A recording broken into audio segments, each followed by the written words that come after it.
McCaffrey right up the gut and in. Touchdown, San Francisco. This is 365 Sports, powered by Sikkim365.com.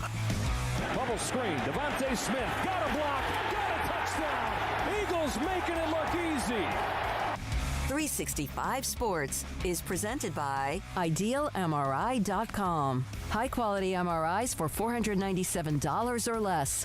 IdealMRI.com. Your health is important, so is your budget. From the 8, Mahomes on the run. Kelsey in the middle. Kelsey, touchdown. 365 Sports is also brought to you by Texas Farm Bureau Insurance, protecting Texans since 1952. Burrow facing pressure, goes over the top, wide open is Chase, and he splits the defenders for the touchdown. Have you subscribed to our YouTube channel? Search 365 Sports on YouTube.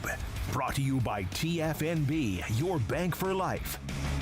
Final play, looks like barring a penalty. Prescott over the middle of the turban, gets smoked right away, and that'll do it. The 49ers back to the championship game. Now here's David Smoak, Paul Catalina, and Craig Smoak. You know, we spend most of our time, as much as we do, when it comes to college football, college athletics. Baylor-Kansas tonight, just a mile or two from us today, from where our studios are here on MLK, just west of I-35, and we'll do that today. We're going to hear from Jon Wilner, Pac-12 Hotline, on the story that came out Friday about the Pac-12 somehow miscounting or not refunding or whatever it was, $50 million. What does that mean? Bob Thompson, who was in network television, his thoughts on it. He'll join us today at 5. We'll have David Hellman from Fox Sports on the Cowboys NFL playoffs. On the NFL playoffs, the Eagles, the 49ers, the Chiefs, and the Bengals. Also, Paul's Top 5 and Kendall Kaut on Baylor men's basketball at around 4 o'clock today. We are ready to go. We'll hear from Scott Drew a couple of comments, but we have to start off with a highlight. We have to. The chat room is going nuts with Cowboys hate right now. As they should. Look, the Cowboys are the biggest tease in sports in that every time you you shouldn't think that they're going to do anything. You should think that they're going to fail. And they found a way to fail yesterday against a team that was very good. I do think that from a lot of Cowboys fans, that's getting lost in the shuffle, that just because Brock Purdy was starting doesn't mean that the rest of the team that is maybe the best put together roster in the NFC is bad all of a sudden. As a matter of fact, he hadn't lost yet. So the Cowboys were just the latest in a long line of teams who are going, how do we not beat the 49ers when they've got Mr. Irrelevant, their third-string quarterback, starting? Well, because the rest of the 49ers are really good and really, really, really well coached on both sides of the ball, especially up front, and they make it really hard for you to win. But the Cowboys still, when they have opportunities to beat teams like that, and they did yesterday, make mistakes. Their quarterback played a terrible game, and then their off-season decisions kind of came back to haunt them a little bit in that you have to always kind of make a big risk-reward scenario on the salary cap every offseason, and this past season was Amari Cooper. They decided that Zeke Elliott was more valuable to them than Amari Cooper, and that moving Zeke Elliott off the salary cap wouldn't be as valuable as moving Amari Cooper off, and they made that bet with Michael Gallup, a guy who was coming off of ACL surgery. His ACL did not heal as fast as they wanted to. He was not obviously back to his pre-torn ACL form, and instead of moving Zeke Elliott off and readdressing running back later on or addressing wide receiver in a way that'll help you, you get a situation where your only playmaker outside of CeeDee Lamb gets hurt and Tony Pollard. Your quarterback's already having a bad half. The kicker's been a mess. So now you've got a quarterback who's not only had a bad half, now he has to come in the second half and press and try to make more things happen, and there's nothing around him to make you think that can happen. Are you not happy about yesterday? Oh, I mean, I just think it's just this endless, it's the snake eating itself, how they do it every year. Craig, how much do you think? I mean, obviously San Francisco's defense was good. They gave up a couple of big plays. CeeDee Lamb, after he had gotten hurt, made a big play. But for the most part, they just smothered Dallas. Dallas smothered San Francisco. It came down to maybe, a couple of plays. Yeah, I'm glad that it was at least an entertaining game because the Eagles-Giants sure as heck was not the night before. That was a waste of everybody's time, basically. So, yeah, I mean, I was glad that we actually got to close the weekend on a high note. Not that Bengals-Bills was necessarily the most entertaining game in the world either, but Cowboys-Eagles was, and Cowboys and 49ers was. And, yeah, I mean, it was there for the taking. There's plenty of opportunities you can point to and say if this had happened or that had happened, then we're talking about a different result, and we're talking about Dallas being in the NFC Championship game. But, ultimately Dak wasn't good enough. I mean, I think that's the storyline that everybody's talking about today was Dak Prescott's play. And I think, yeah, you're starting to look elsewhere at maybe some moves that were made or were not made, as Paul referred to. I think that we've now for the last several years kind of seen the same iteration of the Cowboys, and I feel like last night was, for any remaining holdouts, the last rites for the Dak-Zeke train that we've been riding for the last several years. I think that was the end of it yesterday. I think that major changes in store now, not necessarily both, but at least one, and I don't think that you can really, in good faith, put it all back together the way it is and just add a receiver or whatever and then run it back again. I just think that at this point, something has to give, and I think Dak's a really good dude. I know everybody says that and means it, and great spokesperson and all those things, but, man, how do you look that nervous yesterday? How does he look more nervous than Brock Purdy at nearly every single turn? I think that was what really was alarming to probably a lot of people, and I was sitting there watching it. I mean, I've seen Dak play a billion times at this point, but sitting there late going, he's panicking. He's just absolutely panicking out there, and that was a little bit alarming. Zeke, I just feel like is just a non-factor, basically, as a whole. And yeah, there were a lot of missed opportunities and some moments where a play or two here or there, and that's a totally different ball game. And we're talking about a wildly different, weekend upcoming. And Stephen A is probably the saddest guy in the world because he doesn't get to make fun of the Cowboys, and all the media's down, because they don't get to talk, about the Cowboys and yet another falling on their face moment. But instead, here we are. They don't make the plays.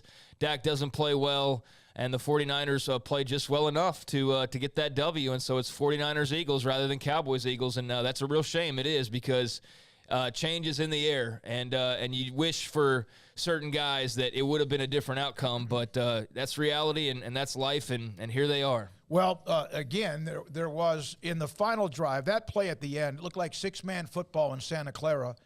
With Zeke lining up as a center, he'll never want to do that again because somebody just punished him.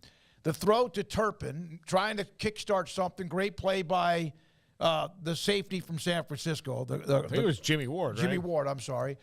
But Dak could have been hit for a safety as he was running like aimlessly near the end zone looking for time, but the guy missed him. Should have been hit right there at the goal line. Would have been a safety. Obviously, what Schultz did, stepping out of bounds, also not getting forward momentum. That's another 25 or 30 seconds. And then Greenwell, right? Should have had pick six, should have ended it right then and there. But bottom line is that, man, they can tease you to death. They can absolutely, and I'm not a Cowboys fan. I've never liked the Cowboys, but I've always enjoyed covering them because of, the fact that it's a fun run. But they can't get rid of Dak. No, Dak. This year, the money is impossible for them to get stuck. They have to have him for at least another year. No, I think they have to, really, if you look at it, they probably have to have him for another 2, and they need to buckle down and say, how do we maximize at least this while we've got it? They also have decisions coming up to make sure they extend CeeDee Lamb and Micah Parsons, who are both having had career seasons. So all that is coming up for them. They have other free agents too, but that's the biggest problem they have. They've got to do something about the running game because Tony Pollard's a free agent with a broken leg, and Zeke Elliott is not going to be on the roster next year. The last thing you saw Zeke Elliott do as a Cowboy was get thrown ass over tea kettle as a center. And what else did they expect? I know exactly. So that's what's something. I will say this: I don't think you're going to have some defensive staff changes more than likely because Dan Quinn is probably going to get a head coaching job.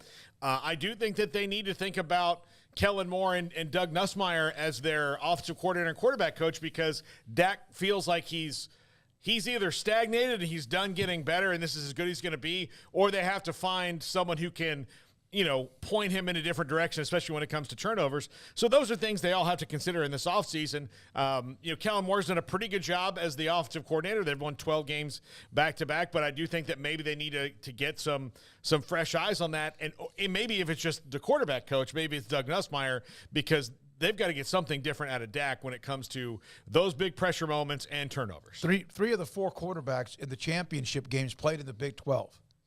3 of the 4. Hurts, Mahomes, and Purdy played in the Big 12. Burrow, of course, was at Ohio State, transferred to LSU, perhaps was one of the most dominant, maybe the most dominant offensive championship team we have ever seen. And Burrow and Cincinnati going into Buffalo in beautiful conditions, the snow, and just pounded Buffalo. It's been a long year for Buffalo because of the emotions the last 2 or 3 weeks, but Cincinnati is back on the edge, and it's Kansas City and Burrow, Kansas City 3-0 against Kansas City recently. So it was a game where Dak threw a pick early, so that's the ominous start. Cowboys defense, I thought yesterday was absolutely brilliant. They gave up the one long drive, maybe 2, but I still thought they couldn't have played much better than they did. They forced the turnover, as they always seem to do, but it was special teams. So they're now gone, and the 4 Super Bowl teams left to have a chance to play in the Super Bowl: Cincinnati, Kansas City, and also the Eagles and the 49ers. Now, Big 12 basketball. This is not yet – we're going to go to a comment or two about Scott Drew, but I want you to – I don't know who – I think Hambone may have put this up in the forum section of Sikkim365.com. And it might be tweaked a little bit from the weekend, but Ken Pom, he's the guy that does a lot of analytics. We have others that do that, Evan Miyakawa and others, but he has the Big 12 finishing. Even though Kansas State's out to this great start, TCU with the win against Kansas and a dominant win against Kansas, he has 4 teams finishing the year based on analytics at 11-7. Kansas State, Kansas, Iowa State, Texas, Baylor, TCU 10-8, and then Oklahoma State, Oklahoma 8-10, 7-11. Maybe West Virginia now 7-11, Oklahoma 6-12, Tech at 4-14. We've never seen that before, have we? Hasn't it always been? Well, there's always one or team two that's or three got losses. 16-2 or 15-3. Yeah. I mean, usually it's Kansas and then everybody else. But the league has gotten tight. I mean, who's a coach that if you were a random university in the Big 12 that needed to hire a basketball coach, that you wouldn't trade your guy, if you were Midland right now, that you wouldn't trade your guy for in a minute in the Big 12? There's not one. Look, Leonard Hamilton's like, Leonard going to retire at Florida State sometime. They could take any of these 12 guys, and I'd be like, great, awesome. That's fantastic because there were 10 guys, and that's how good the league is. When you've got Porter Moser trying to, fight his way back up from the middle, Mike Boynton trying to fight his way through, Bob Huggins and Mark Adams both struggling right now. But Huggins, a Hall of Famer. Yeah, Adams, that's how tough the league is night in and night out. And the best team in the league was Kansas, right? Texas Tech, the worst team in the league, took them down to the wire. And it wasn't that surprising. It wasn't leading SportsCenter like, oh my God, look what Texas Tech just did. Everybody kind of expects well, that's the Big 12. It was kind of in the middle. Texas Tech almost beat Kansas, but Kansas held them off. So that's the kind of year it's going to be. So if somebody winds up, 14-4 in the league, more power to them. My God. Yeah. And again, Kansas State's lost just once. They did have the win on Saturday. What was more? Well, it has to be. There's not even a question. Oklahoma State beating Iowa State was an upset technically, but that didn't shock me. But TCU beating Kansas, it wasn't that they beat Kansas. They beat them at Alman Fieldhouse, and they never let Kansas get up off the canvas. They stepped on their neck, broke it, and won going away. And Kansas tonight is here in Waco against Baylor, a big Monday game that will tip at 8 o'clock. And in fact, Scott Drew, what is the difference in Baylor? 0-3 to start the Big 12 Conference, rather a couple of losses in the last possession to TCU and Kansas State at home. They've now won games on the road in Lubbock, Morgantown, and Norman to get themselves back above 500. What we've been doing to win games is we haven't been turning it over. For the most part, we've been taking pretty good shots, and the shot selection's been good. And then we've been rebounding it better on both ends. And then defensively, you gotta make sure that you're not giving up easy buckets. And against TCU, that was the number one thing we did. And I think we've gotten better since then. So that's Scott Drew. Baylor on Saturday, it just seemed like they didn't have enough. And Oklahoma was, again, it was a low-scoring game. And then Jalen Bridges hit a three that was critical, gave him the lead. And then Adam Flagler, with the shot clock winding down with less than 20 seconds left, buries a three, a fadeaway with 0 time left as the ball's in midair in the shot clock, and they beat Oklahoma by, what was it, I guess a couple of points. Yeah, I would like to have been a fly on the wall in the locker room after Oklahoma's second-to-last sequence. You mean the 14-second possession when they had 17 seconds left? Yeah, you've got to score twice, unless the plan was to chuck up a three and make it while somebody hits you in the arm, which Baylor was all too happy to let them pass the ball around 3 times, or maybe even 4 in that 14 seconds. So I would like to hear them guys, where was the urgency? There's no 4-point basket. It's not if you step back behind the half-court line, we get 4. You have to score twice. Mm-hmm. And so, yeah, they didn't do that well at all. Craig, they've been able to dig from 0-3 to 4-3 with 3 of those 4 losses on the road, which they have to do to make up for the losses they had against Kansas State, TCU at home. Yeah, it's been a good little run. It's not the toughest part of the schedule for sure, but, they're beating who they are supposed to beat and beating who they need to beat the last couple of weeks to make this interesting because, as you mentioned, they were kind of dangling there after the first, week and a half or so and in a spot with a fork in the road where, going 0-4 wouldn't have been deadly, but wouldn't have been far off. I mean, because there's only so much that you can expect to run through consecutively. I mean, if you'd gone into 0-4, 0-5, I mean, what were you realistically expecting to do after that? So to get to 0-3 and then to reel off 4 straight wins is a big deal. I mean, tonight, obviously, you can go one of 2 ways. You either be 500 or you can be, now comfortably above 500 by a couple of games. So be huge to get a win over Kansas really at any time. But I think for this team and the way they're playing, they might be one of the hottest teams in the country if they can get a win tonight. I mean, not that it's necessarily been sexy every time they've been out there. As you mentioned, the Oklahoma game was pretty ugly, but a win's a win. So if they can get a win tonight at home, and that's, the other part is a lot of this is on the road. So, I mean, that's impressive as well. So, yeah, if they could get a win tonight, that would be absolutely massive for this team. But regardless, just good to see them, fight back and put themselves back in a position where, they're right there, at the top half and getting some of those outcomes that they're looking for as they, kind of find their identity and find themselves. And I think Jalen Bridges is a guy that's, getting better and better and turning into, the player that I think more people thought he was going to be, right? And, there's other guys that are still evolving like a Keontae George, but, if it's not Bridges, then it's Flagler. If it's not Flagler, then it's Cryer. If it's not Cryer, then it's George. I mean, they got some good pieces, so they're coming together and, they're playing some good basketball. It's just not always at least 3 or 4 of them, and that was the case Saturday, but they made shots when they had to. A couple of notes about Kansas and Baylor. Baylor's won the last 2 times that they've played in Waco. That had never happened in the series history because Kansas at one point led the series against Baylor 30-4, and now Kansas has won 5 of the last 9, but it was 4-30 up until recently. 34 scouts have been credentialed from 16 NBA teams will be there tonight. Also, Baylor's 4 wins over Kansas have occurred since 2018.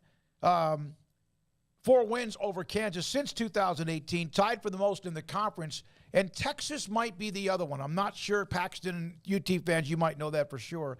And then also, it's a whiteout tonight at the Farrell Center. Purdue back to number 1 in the country. The Big 12 teams ranked 5th, K-State, 9th, Kansas, 10th, Texas, 11th, TCU. Should I keep going on? 12th, Iowa State, and 17th, Baylor. Those are the teams. Houston dropped to number 3 after the stunning loss at home to Temple, but they'll get right back on track. That was just one of those nights, as Kelvin Sampson said. We just had a bad night. Well, I think it's funny, like, that people want their – I mean, I know you want your team to go undefeated, but I do think there's a lot of people and fans that expect certain teams to do it, and only one team's done it, in the modern era, and that was Indiana, and – or, I mean, I'm modern era, but like 76, I think that was. Yeah, it was like so in the like, 70s. Yeah, the UNLV's made a run. Duke's made a run. How many teams were in the tournament in 1976? It's probably 32. Yeah, so again, since the tournament's been 64 teams, nobody's done that, right? So it's hard to do. Well, they had lost to Alabama back earlier, and Alabama right on the cusp of being number 1. But you're right. I mean, there's a reason why no one's done it for 47 years, which is nuts. Considering some of the teams that have been dominant. It's hard. In basketball now, not parity, they're still the elite at the top. Alabama is right on the edge of being number 1 in the country, but right now, Purdue, Edney, and all them, they're having a heck of a run. Yeah, I didn't want to say, like, modern era. I don't want to, like, slander Lou Alcindor and no, don't do that. UCLA and Jon Wooden, although Jon Wooden and he kind of cracked the case before a lot of people did when it came to guys like that. So yeah, he brought in the African American player, brought the black athlete into his program. Yeah. So and he had Marcus Johnson eventually, and Jamal Wilkes, I think it was, and obviously the great one, the greatest maybe of all time, in Lou Alcindor. Yeah, and then of course Wilt at Kansas before then, but. Yeah, no, he had the one year when that was a great run. Of course, Bill Russell at San Francisco won back-to-back titles. We can keep going down the history books. There's one college football note of interest to me, and there may be a couple of others, but Rodarius Thomas, who transferred – no, that's not it. Rodarius Thomas, who transferred from Mississippi State to Georgia, was arrested earlier today on a felony charge of false imprisonment and misdemeanor battery family violence. He had been with them for about, a month? Yeah. Most people know him as Rah-Rah Thomas. Right. But, and then there's details out on this now. According to the arrest warrant, he was taken into custody due on the charge of one misdemeanor count of battery and one felony count of false imprisonment. He allegedly caused physical harm to a female that left her with a bruise on her bicep and abrasions on her shins. The false imprisonment count, according to the document, is because Thomas stood in front of her dorm room and told her that she could not leave. Yep, that's false imprisonment. You're right. Just stupid, obviously, and don't know much beyond what we're reading here, so don't really have commentary on that. But, just on the surface, a really dumb move and probably a pretty costly move. So, for Georgia, I'm sure they'll, find somebody. But, just beyond stupid. I don't relate to that, and I don't really know what to say about somebody doing something like that because I just don't know how to vibe with that train of thought. But clearly something pretty toxic going on, and hopefully there's a long look at him before he's given another opportunity to play at a place like Georgia. But that's a tough break, and hopefully she's all right, and anybody else involved's all right as well. One note from the chat room, by the way, Paul. Remember, there was a team undefeated 2 years ago entering the championship game. In this team called the Zags. Yeah. And then they were smoked by Baylor up in Indianapolis 86-70. So they were the latest to really just right on the cusp. And a lot of people had them picked to win that game, and Baylor was mad about it for, they were going to play early in the year. They didn't get to do it because of COVID. All right, William Payne. You just saw that one that Garrett put up. This is an interesting note. A young man had an NAIA offer, pulled. This was over the weekend. He was committed. His father and him were still sending info out to a lot of Division I and Division II coaches and telling them he was available. Now, again, he was committed to an NAIA school. Word got back to the school that he was who he had committed to. They pulled his offer. Is that the right thing to do? It's their program. They could do whatever they want. The young man's trying to go up a little bit higher of a level, but he's committed to them. We see that all the time. Yeah, I don't know that I would love to know the details of it, but why would you not stop, especially now in today's college football where movement is a lot easier than it's ever been, continuing sending information out. And so if the NAIA school is the best one you've got and you took that, then that's fine. But, he's not on campus yet. It's not illegal for him to do that. I do think that that's kind of silly and petty a little bit to do such a thing, and maybe a little bit naive on the fact of NAIA schools that think that somebody wouldn't want to go up if they could, especially considering that in the NAIA, quite often they don't. I know Division III just has scholarships, and I'm not sure what the scholarship money is like at the NAIA, if there's any at all. So, sure there is. Yeah, but there's not. It's not the same as you would get at Division II or Division I. No, of course not. But it's tuition and books. I would think there's got to be something that you're going to get, and all that as far as meals, etc. I mean, that was like that when I was in junior college. Not that I ever had an offer, but the scholarship players were like that played at Tyler at least. Craig, what are your thoughts about this? I don't know. It's very vague. Not knowing any details on who this person is or what their offerings are. I don't know. It's pretty vanilla to form too much of an opinion on it. NAIA coaches, I'm sure, are frustrated by the fact that they're not the end game for a lot of players. And even if you land a guy, you're still constantly having to re-recruit. They're doing it at the Division I level, so no surprise they're doing it at the NAIA level. I would think that you would ultimately be happy for a kid if he's got a better opportunity, because that's, why you're in the business, or at least, the reason you're supposed to be in the business as much as anything else. But, if you're not really in it for others and you're more in it for yourself and your program, then, I could see where you're a little bit upset by, wandering eyes. But if he's not locked down and contractually, was he signed? Is that what that said? He was committed. Then what are we talking about? Yeah. I mean, he's committed. This is ridiculous. And, if you want to pull your NAIA offer, then so be it. He can go, I'm sure, find some other options that are as, equal to that one as what he had. So I don't know. I think that sounds really petty. I mean, I understand the frustration of coaches who can't just land a guy and be happy that they got him and enjoy it. They have to constantly be looking over their shoulder and worrying about schools coming to poach. But, I mean, at this level and given, it was just a commitment and all he's trying to do is maybe get like a better school to offer. I can also see where, that's super petty and just come on now.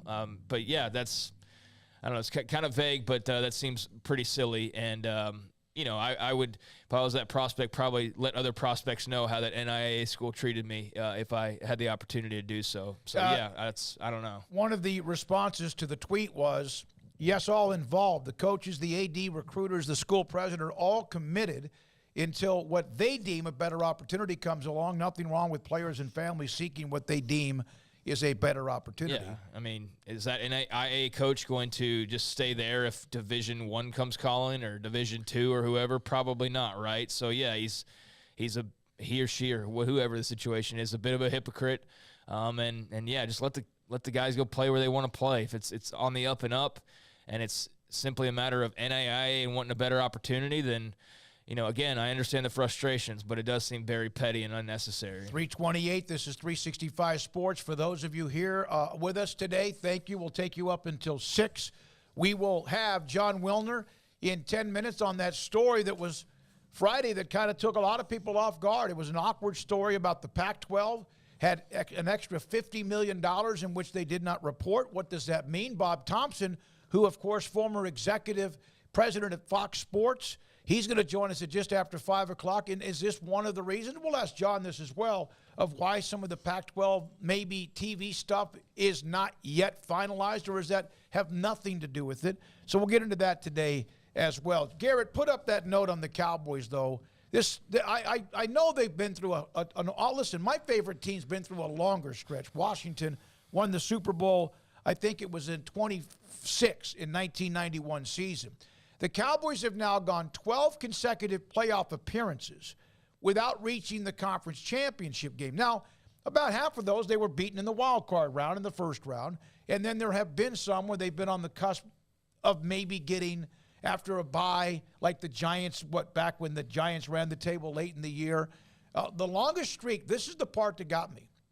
It's the longest streak by any NFL team since the AFC-NFC merger in 1970.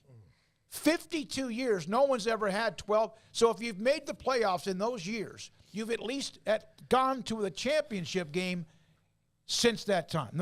Again, they've not been to the championship game since the 95 season, Super Bowl 30, when they beat the Steelers in Phoenix, Tempe. I think about all the things I hadn't done yet in my life. I keep just popping up. I actually, when they were in that championship game and won the Super Bowl, I just had my learner's permit. I hadn't driven a car by myself yet.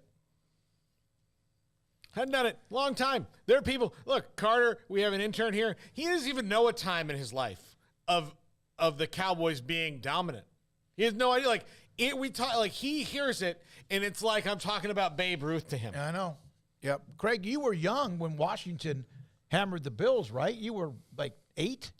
Yeah. And not 7, 8 years old? Nothing since. Yeah. I mean, it is what it is. It's been 20-something years. I'm not exactly, stunned by it at this point. This is actually the majority of my life. They've been non-factors ultimately in the Super Bowl. So, we talk about it like it was, yesterday. It's been 20 years. I mean, Carter and whoever in here's under the 35 years old hadn't seen them do basically jack squat in the postseason. So, yeah, I mean, if you want to, get all in the mud and soak it up and enjoy it because you hate the Cowboys, then, yeah, it's been a terrific ride. If you're a Cowboys fan, it's been a nightmare. But, at this point, the whole, it's been so long since, okay, we did this last year, and it was, okay, one more year, and we did it 2 years prior, and we did it 3 years prior, and we've done it for 20-something years now. So I'm just not stunned when I see stats like that. Yeah. I don't really react to it because it's just another year. And so what will be stunning is when that's not a streak anymore. That's what will be stunning. We talk about them like, oh, my God, can you believe it's been – yeah, I can. Yeah. I can because I've watched it for 20-something years, them not even sniff a Super Bowl. So why are we acting like the 90s was 10 years ago? It was 20-plus years ago. So 27. Yeah, so it's I'm just not surprised by it. It's reality. It's what it's been for the majority of my life, and I was fortunate enough to see them at the very top of their game, and a handful of us in this room were.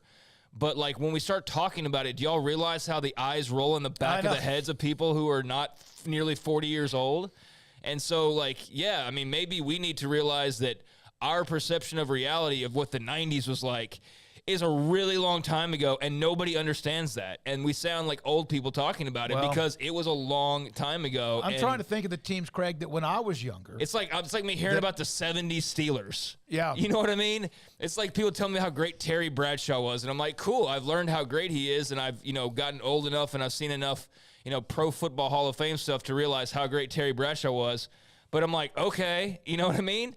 And that's what I think it sounds like when you're talking about the Cowboys to people now is like, well, you should have seen them, and then they were the best. And it's like, Troy Aikman's a fossil to some people at this point. You know what I mean? Yeah. And that's hard for me to say because that just means I'm getting older. And I know I can see the sad looks on y'all's faces because the realization is setting in of we're all just getting older. But it's true. You're in your 40s. It's the truth, and we need to just realize that's more of the reality than the 90s Cowboys greatness still rubbing off on that franchise. Longest stretches of a team, the last time they were in any of the NFC or AFC championship games, both Washington and Detroit both played each other in 91. Haven't been back since that time. I don't think Detroit's even gotten close. Washington, not really either. Cleveland, 29 years since they appeared, losing to Denver in 1989.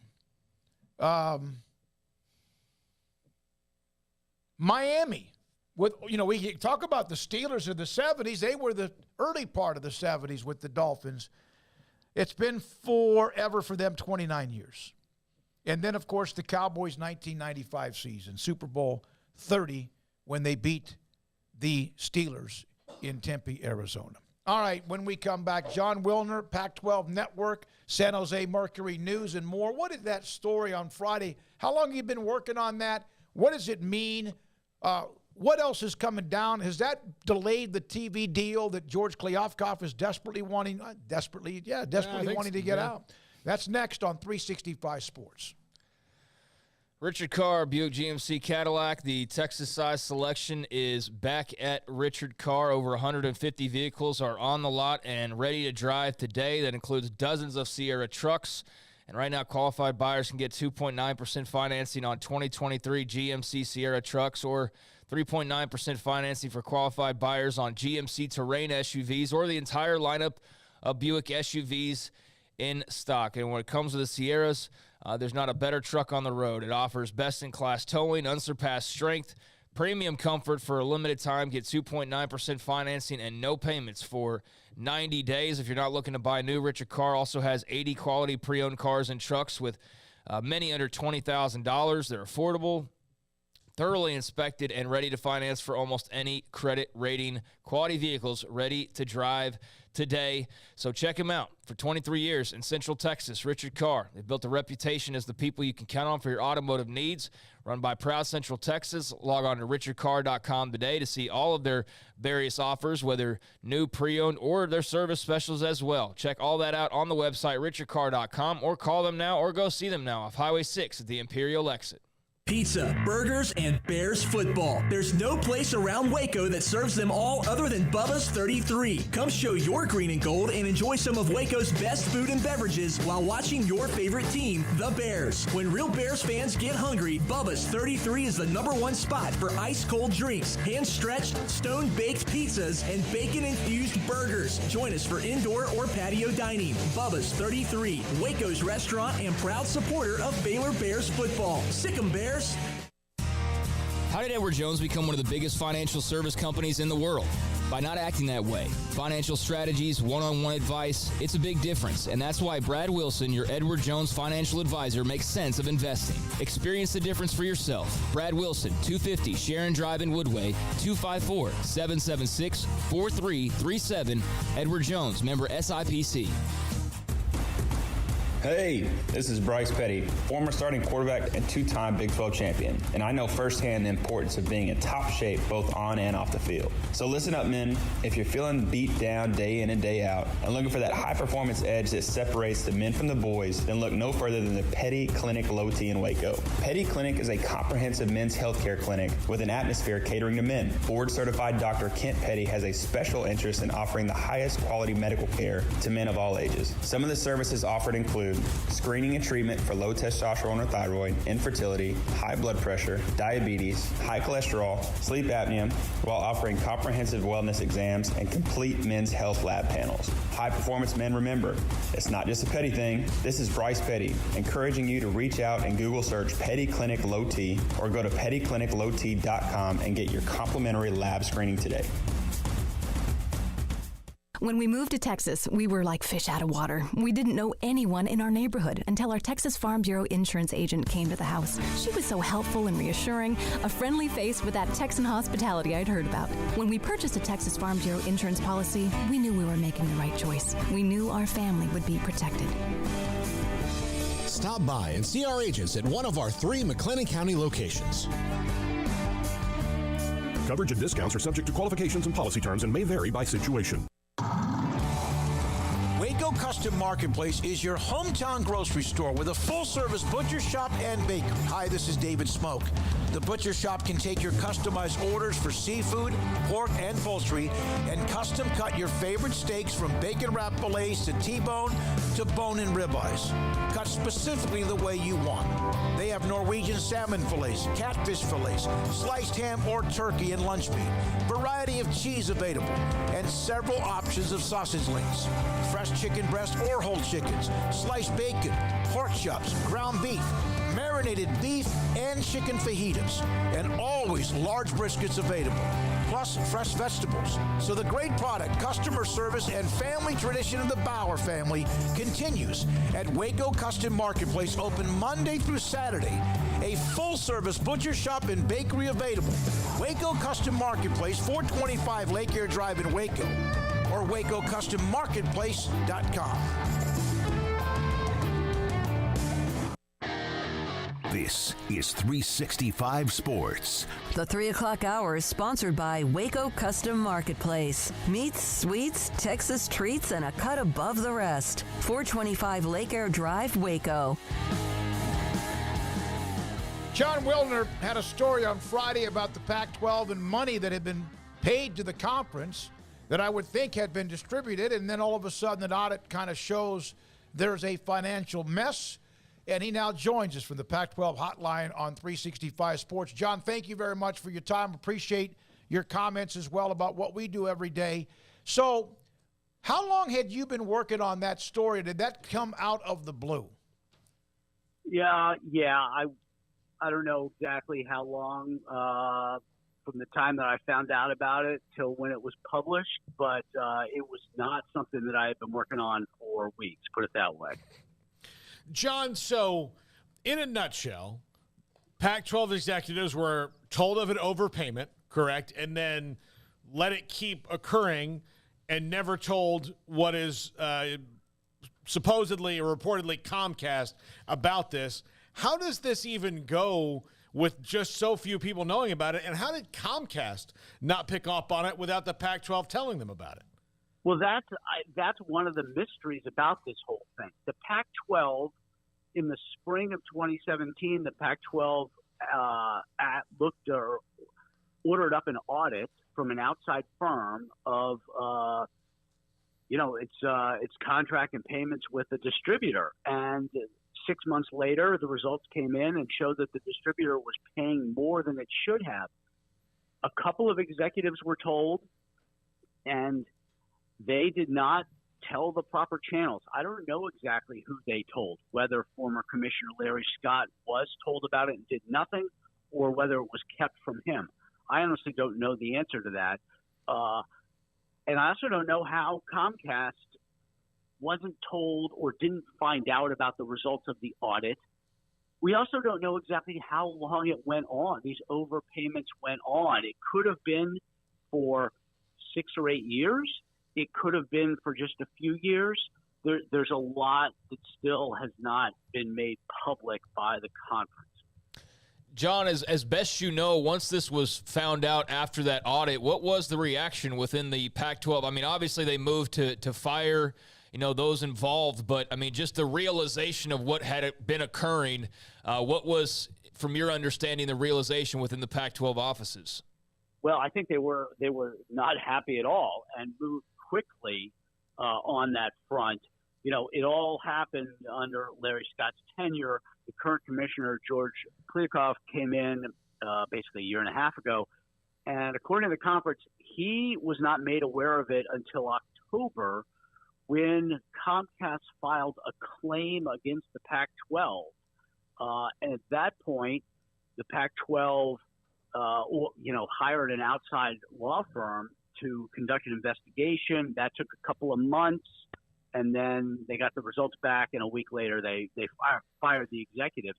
But I think that they were probably very surprised and quite disheartened, because the conference probably is going to be on the hook for reimbursing Comcast whatever it is. Now, the claim is for $50 million, but the way these things go, Comcast probably shot for the moon a little bit in that regard.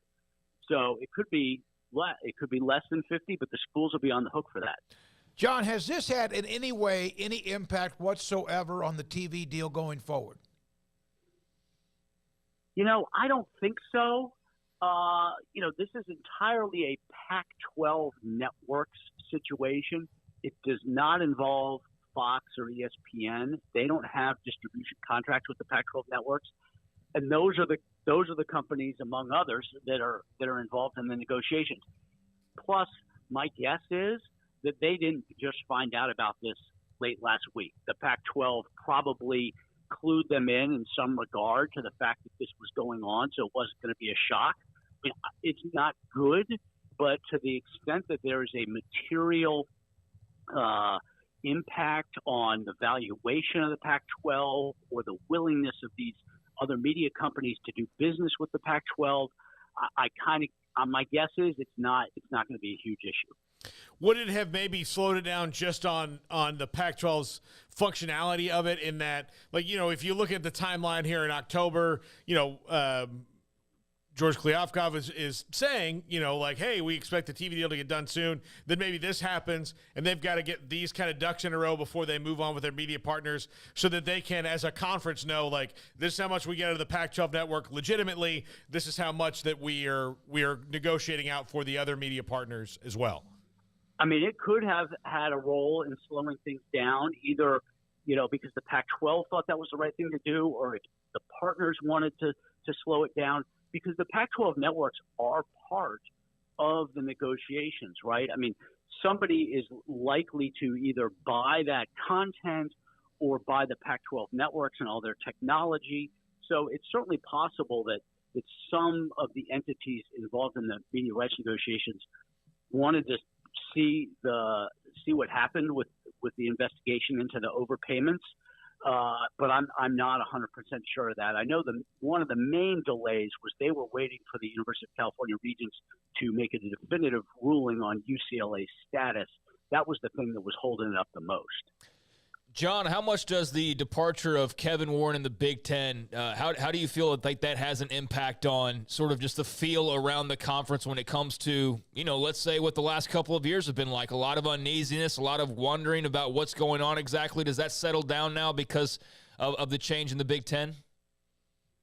I think it turns down the public heat a little bit, both out here and nationally, in terms of realignment. I don't think it's any secret that Kevin Warren really was the main driver of additional Big Ten expansion to get to, 20 teams, 24 teams, whatever you want to call it. And now that he's gone, I think you kind of don't have that person pushing it forward.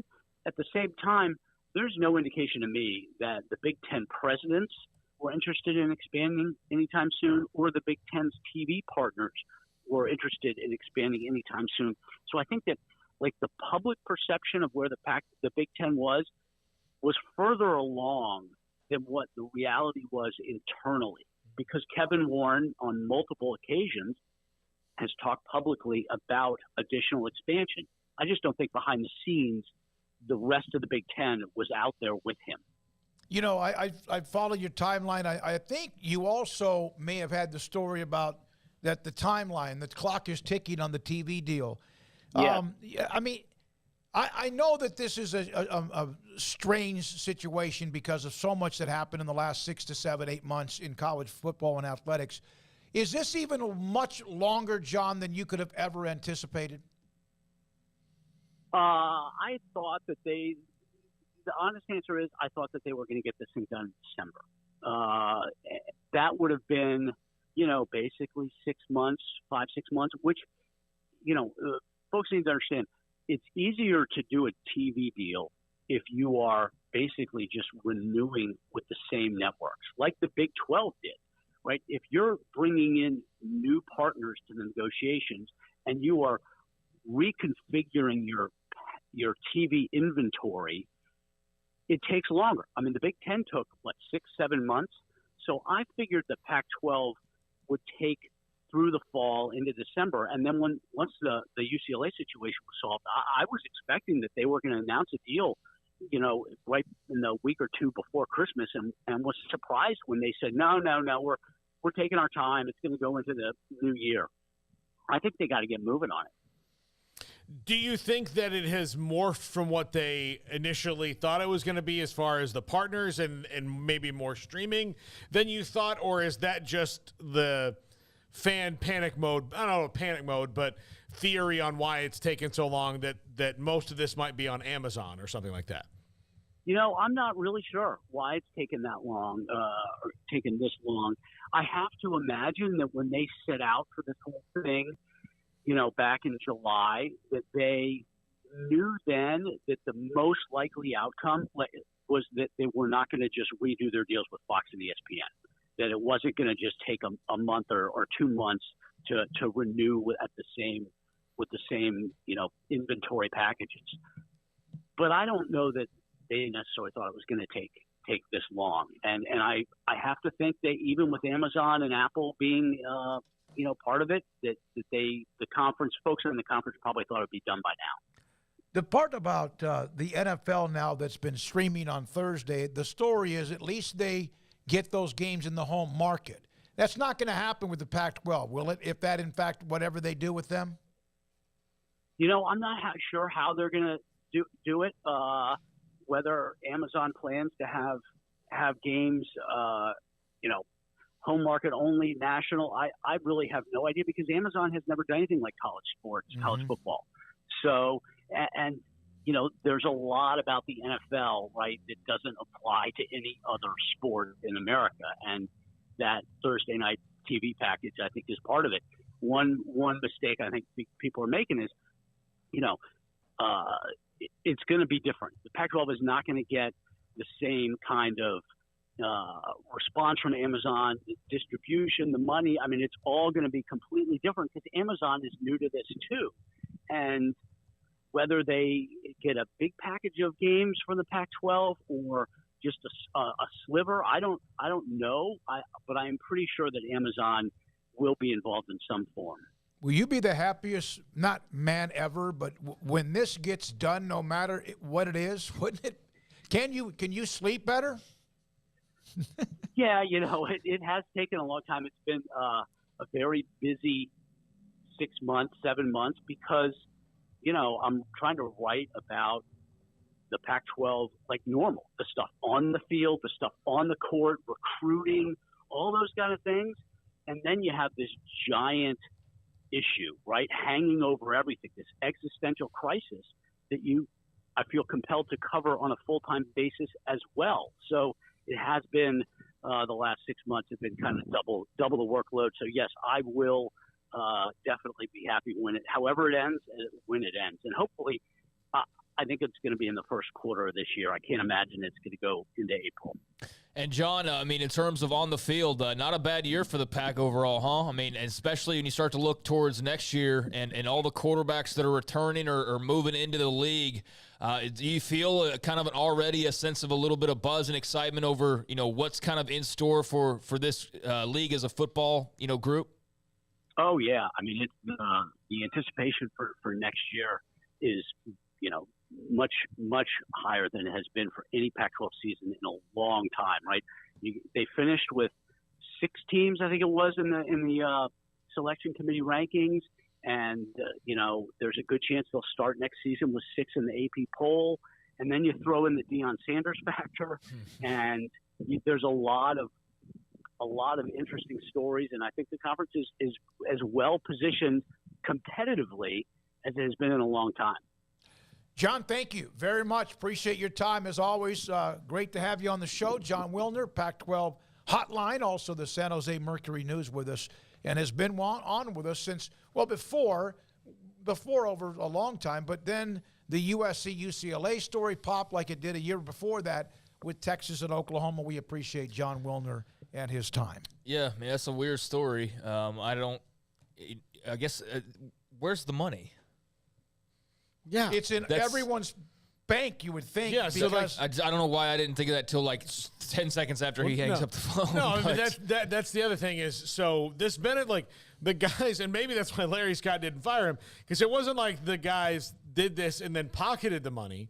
They added it to the distribution. So over this time, so say it is $50 million over a few years. So each school is going to get like $4 or $5 million, over this time. So it's not even that much more per school over this stretch. It's like, it's still $5 million. And if you're Comcast, it's $50 million. My question about that also is, at Comcast, if I'm the CEO of Comcast right now, and this has been reported to me, I'm like, who's in our damn billing department? Like, what else are we overpaying? I wonder if there's a story, because we saw where a couple of Pac-12 executives were fired immediately, and you wonder if Comcast is going to have some attrition too. The executives were the CFO and the president of the network, the Pac-12 networks, the two guys you would think could pull off such a grift. They would have the power to do such a thing, or to get an audit, be handed an audit and gone, oh, okay, here's, we're keeping, we can figure out how to funnel this somewhere, but it's just so strange. You wonder how long this trail goes, because not only is the money, 50 million, whatever the number is, how does that affect income taxes? Does it? In any way? I mean, because I'm just thinking if you've been... Well, it's not like a person's getting them. But it's revenue, but it's taxes for the business, school. Yeah, taxes for the school. Like just little things like that may be easy to kind of handle. But $4 or $5 million per school is not a big deal. But still, you add them all together, it's $50 million. Is Larry Scott just the beneficiary of not being employed in the Pac-12 right now while this is going on? Like, for example, does everybody have just whatever they might need to break off to repay this thing? I mean, like if you had to go to the schools and say like, all right, we gave you over this amount of money, like you need to give us $10 million back. Are they all capable? I mean, I'm sure everybody could scrounge together $10 million, but like depending on how high that number were to go, like who all could feasibly still be able to do that within reason? You know what I mean? If it's $4 or $5 million, that's to me wouldn't be an issue. If it's $8 to $10 million, it's still probably. It gets up there. But then again, all of a sudden, there's going to be some guys. But then that's also, so if you have to repay that money, then that's out of the, that's why I think part of it is to slow this down. Now that you know that you have to repay some money, you're trying to now project for the next few years. So you're going to make a 5-year TV deal where you think you're going to make $40 million a school, but really you're going to make 35 for a year so then how does that affect? Yeah, you're already going to make probably less money than you were in the first place. Although there might be a bump, like the Big 12 got a bump even with the Texas-Oklahoma departure because of the way they set it up. And now all of a sudden, you were probably wondering, where are we going to be? And now you're already down between $4 and $5 million. And you wonder, USC and UCLA have to pay that back too. Now they'll have mega money because of the fact that they're joining the Big Ten. Now UCLA has to pay basically a stipend, right, for California, and now has to pay back between $3 to $5 million on this as well. Craig? Yeah, so that's going to be a fun year next year with the quarterbacks they've got coming back in that league. So there is, some optimism on the horizon, despite this being kind of but definitely a negative story. So that'll be interesting to see kind of how the money gets put back in the jar and how that affects, those Pac-12 schools. But it is set up to be a tremendous football season as they, begin to wave goodbye to the LA schools. So that should be, fascinating next year. But closing it out here, one quick note on a Baylor transfer who's made a decision. Craig Squirrel Williams has announced that he is headed to Louisiana Tech. So he will go play for Sonny Cumbie. Join the La Tech roster. So been a few days since he had entered the transfer portal, put out a graphic just a little while ago, and that seems about right for him. I know there were people that were like, "Oh my God, he's going to Tech," or he's going to Nebraska. This school, Nebraska, and he's going to join up with Rule. And some of that entered my mind because there's obvious connections there. He played for Matt Rule. He was recruited by Matt Rule. That would have made sense, but I don't think people saying that quite know the extent of his time in Waco and how laborious it was at times because of just how hard it was to stay on a healthy path for more than just a few weeks at a time. And so I think, talent-wise, absolutely, I could have seen him going just about anywhere. But I think this is probably about what you should have expected and is a good spot for him. So congrats to Squirrel Williams and best of luck to him there with Louisiana Tech. If he's healthy in that offense, the way of his skill set, like that could be fun to watch. Yeah, for sure. Yeah, absolutely. All right, when we come back, he just walked into the studio. Kendall Kaut covers Baylor men's basketball for us, Sikkim365.com, but also for this show. Kansas and Baylor tonight. We did have and heard a comment from Scott Drew on it. We'll get to Kendall. What is Baylor, in his opinion, doing better and how they've dug out of a 0-3 start? And tonight's matchup between Baylor and Kansas.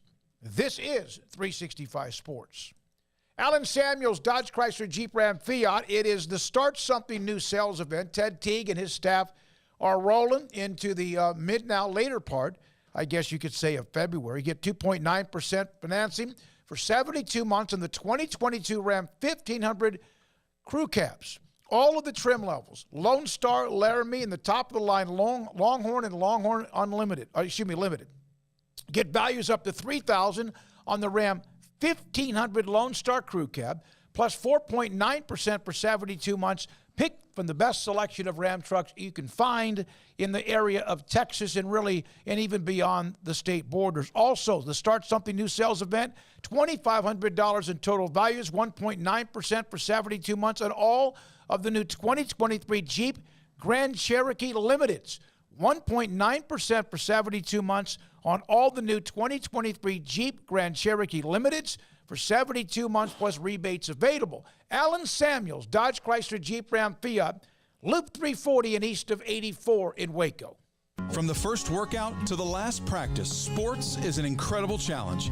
Hi, this is Dan Ingham with the First National Bank of Central Texas, and we're proud to support each athlete, every parent, and our educators. From families, small businesses, to the biggest industry, we're here to help. With remarkable products like First Free Checking, we've got banking ideas that fuel big dreams. The First National Bank of Central Texas. Familiar faces making local decisions. Member FDIC, Equal Housing Lender. At Ideal MRI, we feel blessed to be a part of the Waco community. We're a small family business right here in Central Texas, and our goal is to bring down the cost of healthcare while maintaining high quality. At times like this, the cost of healthcare has never been more important, and unfortunately, significant illnesses and injuries still occur. That's why Ideal MRI is open and here to serve you through the difficult time. We offer premium MRIs just like a hospital with state-of-the-art technology and specialists, but you'll pay less. Sometimes thousands of dollars less, whether you're using insurance or not. At Ideal MRI, we accept most insurance and there are no hidden costs, even offering financing if that's needed. Everything included in the price, and you'll not get something as a surprise in the mail later on. If you need an MRI, ask your doctor about Ideal MRI. They'll know. You can schedule an appointment safely from home online in minutes at idealmri.com or give us a call, 833-IDEAL-MRI, idealmri.com. In the market for a quality metal building? Since 1943, Pioneer Steel and Pipe has helped Central Texas residential and commercial customers with metal building design, panel options, building components, and trim options. Pioneer Steel and Pipe's residential line is energy efficient, offers low maintenance, reduces insurance payments, is impact resistant, and carries up to a 45-year limited warranty. In addition, they can also help you find a metal building contractor for your project. Pioneer Steel and Pipe with locations in Waco and Bryan and at pioneersboys.com.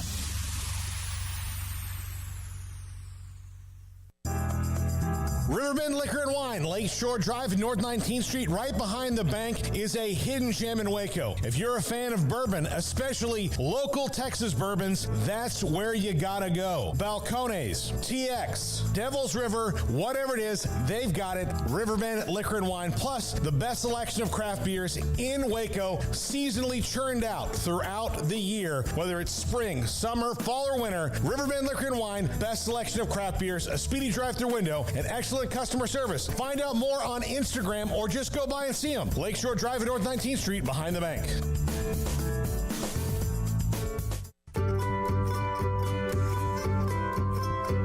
Want to know why Stonewood Dental is so successful? Listen to what happy customers have to say. It's pleasant. It's different than any other dentist office. I really feel like they care. And it's not that you're here for 2 hours waiting on someone to take care of you. It's quick and easy, and I bring my kids, and my kids love being here too. They really love the treasure box. Staff is really nice and accommodating, real friendly. You feel more like home. It's not sterile looking. Everybody has their own personalized rooms with decorations and decor, and they'll even have a blanket for you when it's cold. I've recommended people to actually come here, and they are patients now. I really love it here. It feels like family. Learn more, stonewood-dental.com.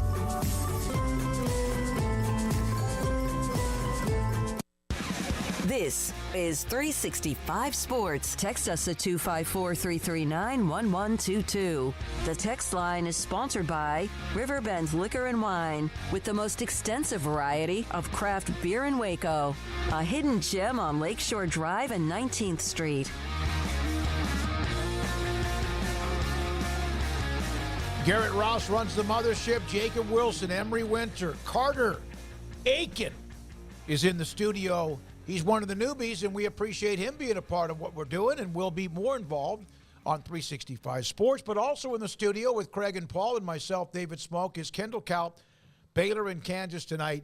When they were 0-3, did you think this was a game to get to 5-3, or was this a game to maybe get back to 500? Smokey, I always like to think I'm optimistic, but I'm also pretty pessimistic in life. So in my worst moments, I would have said, no way, sell the farm, it's over. You read the people that say NIT, why are we even suggesting that? I think those thoughts cross your mind. But I did think it was possible for them to do this with how well the offense is played. And it's really hard to not get to good with the staff that good and with still Keontae George, Adam Flagler, and LJ Cryer on your roster. Yeah, this is, a bear of a league. I mean, it's gonna be tough every night. Even the teams that are struggling are still good when it comes right down to it. So how much of if you take the Iowa State game as kind of the outlier of like, okay, everybody's going to have one where they get stomped, and they did. They got worked by that. You have two one-possession losses, and then you have this 4-game winning streak. So are they really about right where they should be based on how everybody else is in this league?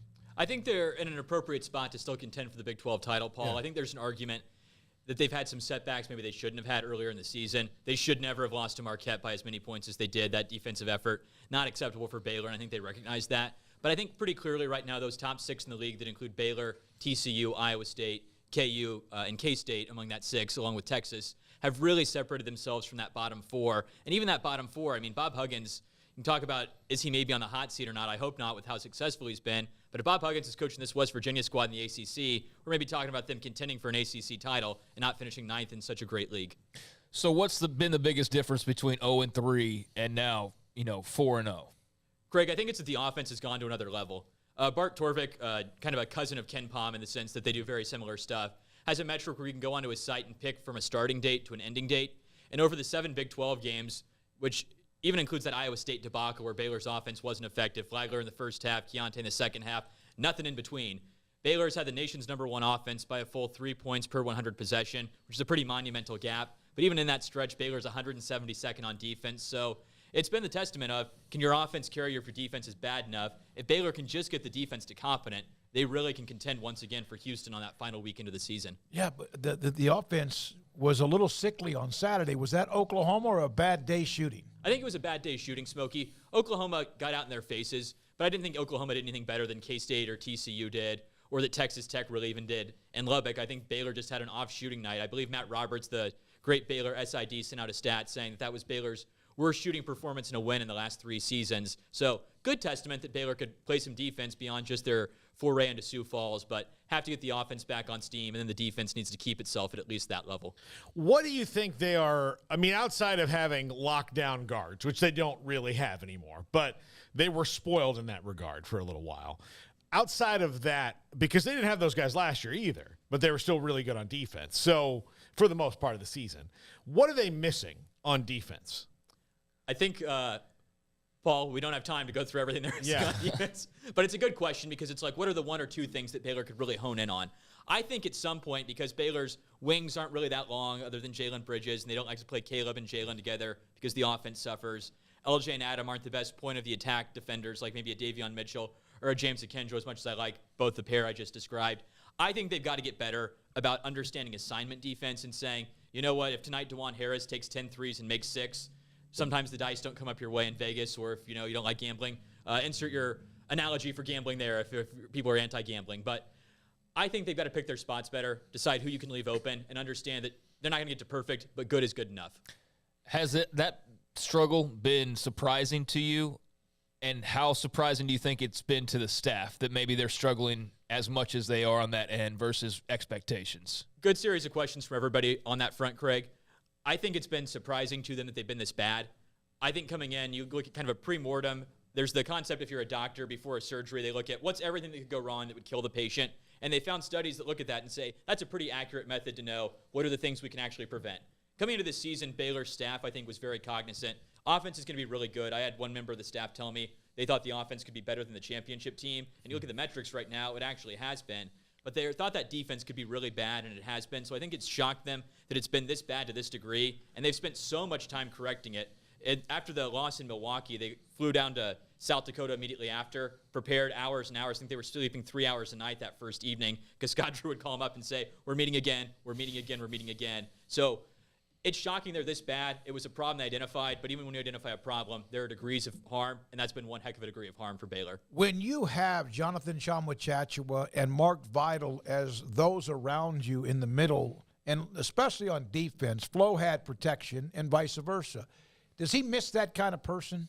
I think absolutely, Smokey. You look at Baylor's defense last year, and even what you're talking about sort of with the alpha dog personalities of Jonathan Tchamwa. One of the great things about the COVID season, when I know I saw a lot of you that year, that was great too. Another great thing about it, though, was without a lot of fans in the stadiums, you could really hear who talks on the court.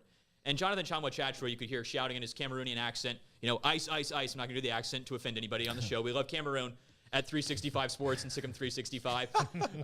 But you could hear Jonathan Tchamwa really shouting everything out and screaming it out. And I don't know that you've heard kind of that same intensity. I think one thing we underrated last year, and we've seen it now in the NBA and in that North Carolina game, is that Jeremy Sohan was really a dog out there on the floor. He wasn't afraid to get down and get dirty. And they don't really have a guy like that. That's nice. You talk to people on the staff, and they're like, we like working with these guys. But sometimes you do need a guy who can get a little bit mean when things aren't going your way. Maybe Keontae George is that guy, but they don't really have that alpha personality or that elite athleticism you talked about in your question, Smokey. Jeremy Sohan, you knew it, from the actually this game last year was when the whole, well, maybe he comes back for a year ended. When he played against Kansas and did what he did and pretty much brought them back, that was the start of don't get attached. He's going to be gone. They don't have anybody. It's not like you can just go get somebody who's not only aggressively and the dog, but good at it too. There's plenty of guys who bark, but he had bite as well. Absolutely. Jeremy Sohan, they thought would be good. I don't know that even Jeremy Sohan thought he'd be that good. I think he thought he was coming to the U.S. and coming to Baylor for 2 years after playing in Europe. So he was ahead of schedule. That does impact them a little bit. Still real happy getting Keontae George. Jalen Bridges has really turned it on lately, but that's been a loss for Baylor that I think they probably expected. If they're doing a 2-year roster plan ahead, he'd be around still this year. I was going to ask you about Jalen Bridges. What's kind of clicking for him? I know this is a lot more of what was expected when he had committed versus maybe what we saw right out of the gate. So why is he having the impact that he's having now? I think it's a combination of, I've talked to a few people about this, Craig, and I was talking to some folks in early January, and I was just like, you know what? I know you all say he makes these shots in practice, but he's making these shots in practice. Why is he shooting 15% from three? Am I getting spun here? I don't need to be spun like this. You spin me your other lies. Had a lot of West Virginia fans told you, see? Yeah. Craig, I hadn't seen, I don't want to insult our West Virginia listeners either. We've got great West Virginia listeners. We love the Big 12. But they were out in our mentions, and so that wasn't great for it. I think he's kind of taking the pressure off of himself. I talked to some folks that said in practice he'll make 16 out of 23s before they'll leave, and they felt like he almost was feeling too much pressure between I got to be that guy who left Morgantown and can be good at Baylor.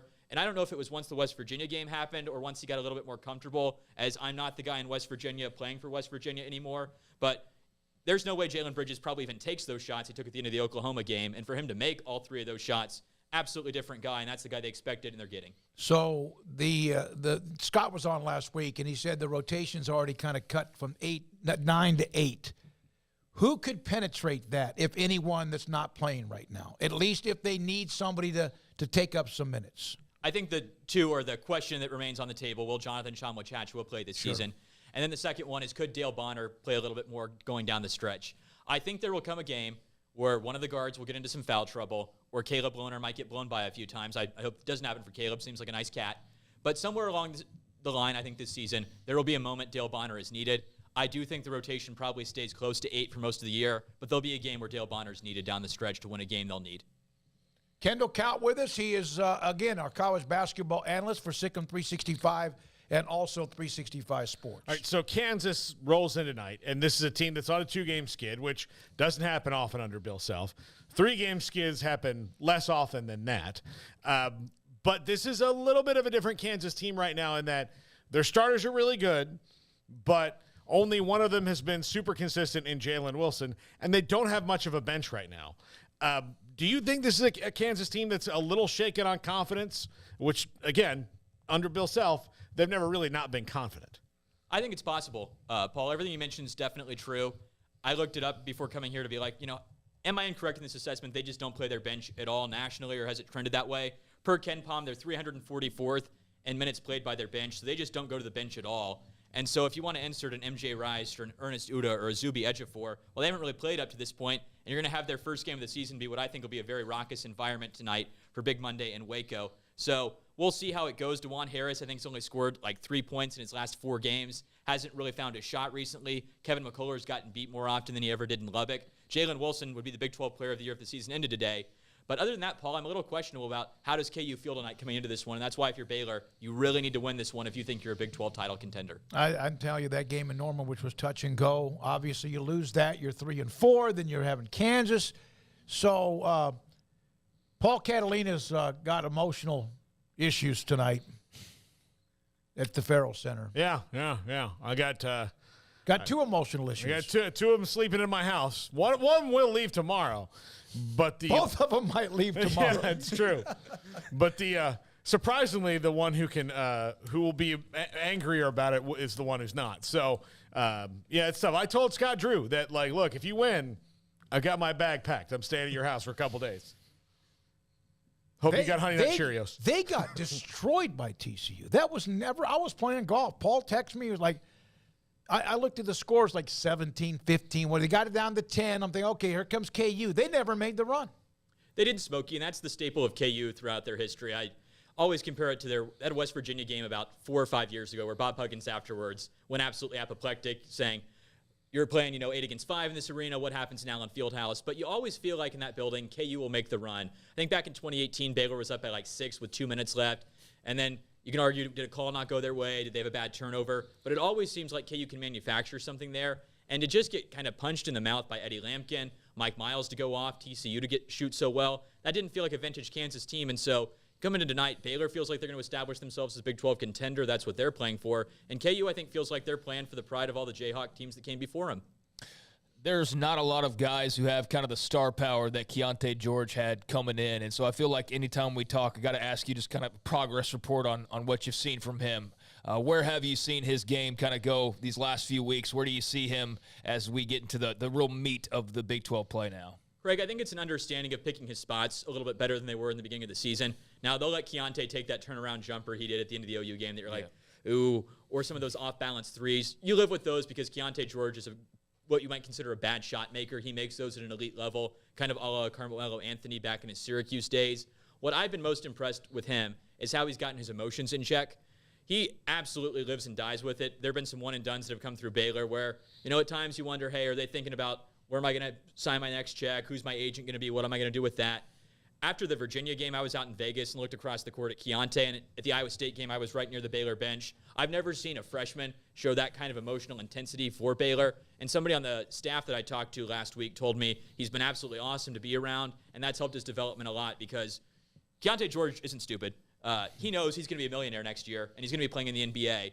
And so it'd be real easy to kind of disassociate yourself because I think sometimes when I struggle in life, I think, oh, this thing doesn't matter, or I'll stop caring about it less so it won't hurt so much. But Keontae embraces the pain, embraces the suffering. Maybe that's a hashtag, embrace the suffering, and that's how Baylor's gotten to 4-3 from 0-3. Would we think differently of who they were, not just because their record would be 5-2, if they would have won either one of the home games against Kansas State or TCU?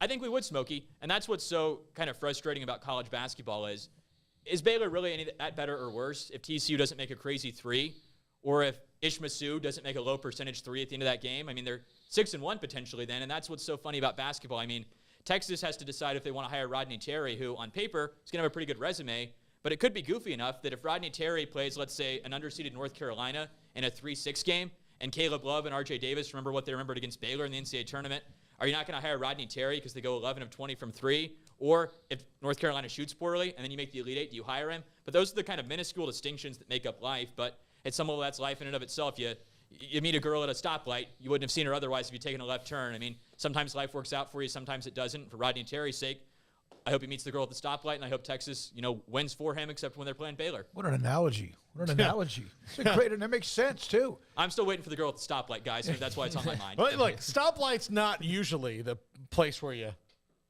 pick up chicks, I don't think. And that could be my problem. Yeah. Especially if you take the left turn. Yeah.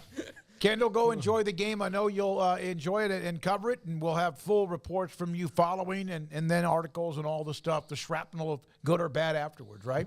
Always a pleasure, fellas. I really love the studio and really love how you all have grown and what you all are doing now, and I'm proud of what you all are going to do into the future. Thank you, Kendall. You too. We're glad you're a part of what we do. Kendall Kaut covers Baylor men's basketball with us, and is he's not really welcomed at Oklahoma. Isn't that the state that? Yeah, they're mad because of a somewhat astute assessment he made of how this season could have gone. It was hypothetical, too, and it worked out. So. Did most people just blast you on Twitter, or did they direct message you? Direct message, Twitter. Some say they came to my house. Some say they came to my place of work. I don't know. For OU fans, I'm not going to say if I am armed, not armed. You can tell I'm not strong. So the deterrent effect's probably not in effect, but the OU fans are good at finding people. Maybe they can find 7 wins next season. I was trying to get you out of it. I love it. No. Double down. He's a black belt. He's a black belt. All right. When we come back, Kendall, thank you so much. Bob Thompson will join us at the top of the 5 o'clock hour. But let's get back into a few of the nuggets and stories and what else is being said. Text message, questions, and also on the chat room. This is 365 Sports. Kick off the new year at the Start Something New sales event. Get up to $2,500 in total values and 1.9% for 72 months on all new 2023 Jeep Grand Cherokee Limiteds at Allen Samuels in Waco. I hate my job, but I don't mind getting up in the morning. I dread each day, but I can't wait to get out of bed. You ask me why, and what I'll say to you is true. Well, you can get breakfast tacos at Rudy's Barbecue. Scrambled eggs and brisket, they ain't fooling around. Sausage wrap, son, they're the best in town. Barbecue for breakfast, yes, it's true. Put a smile on your morning at Rudy's Barbecue. Next in line. Don Humidor, you're home with a 48-foot walk-in humidor with the elite cigar brands from around the world, including the #1 cigar of the year, Aging Room Cuatro Nicaragua. Plus, they have the great brands like Macanudo and Artur Fuente, Rocky Patel, Aston, and so much more. CBD, great for sore muscles, aches and pains, sleep, Vita Dreams, and anxiety, mild depression, general health and wellness. Their staff very knowledgeable on the subject. If anyone is curious about CBD, ask Carol and Ashley. Don Humidor in the Townwood Shopping Center off Valley Mills in Waco. There are 26 letters in the alphabet, over 600,000 words in the dictionary, and just 3 of them said together can change everything. Let's order pizza. Those 3 words lead to dough made from scratch and 3 fresh signature cheeses that blanket golden crust in a heavenly melt on Marco's Pizza that'll blow your mind. So visit marcos.com to order and stop by Marco's Pizza in Belmead, China Spring, Woodway, and in Robinson. Marco's. Pizza lovers get it.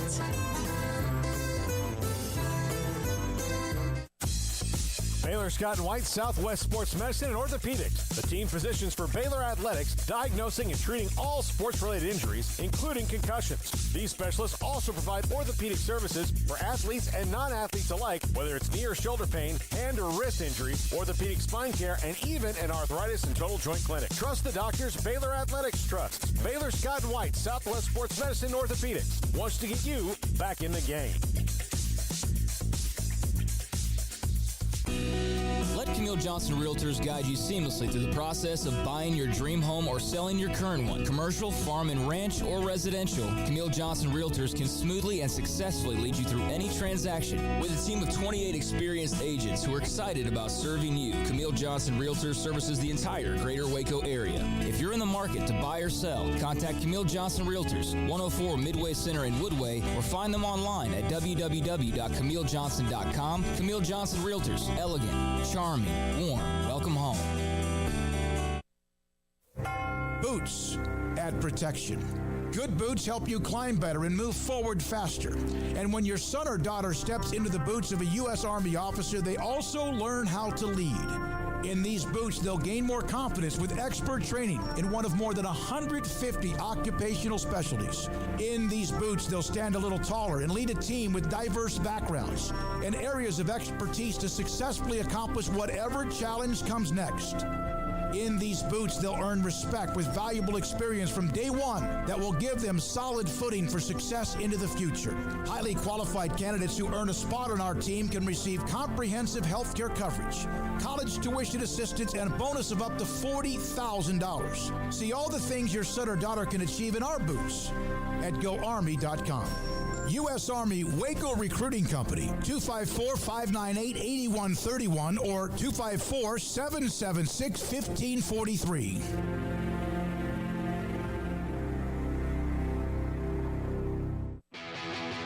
This is 365 Sports, powered by Sikkim365.com.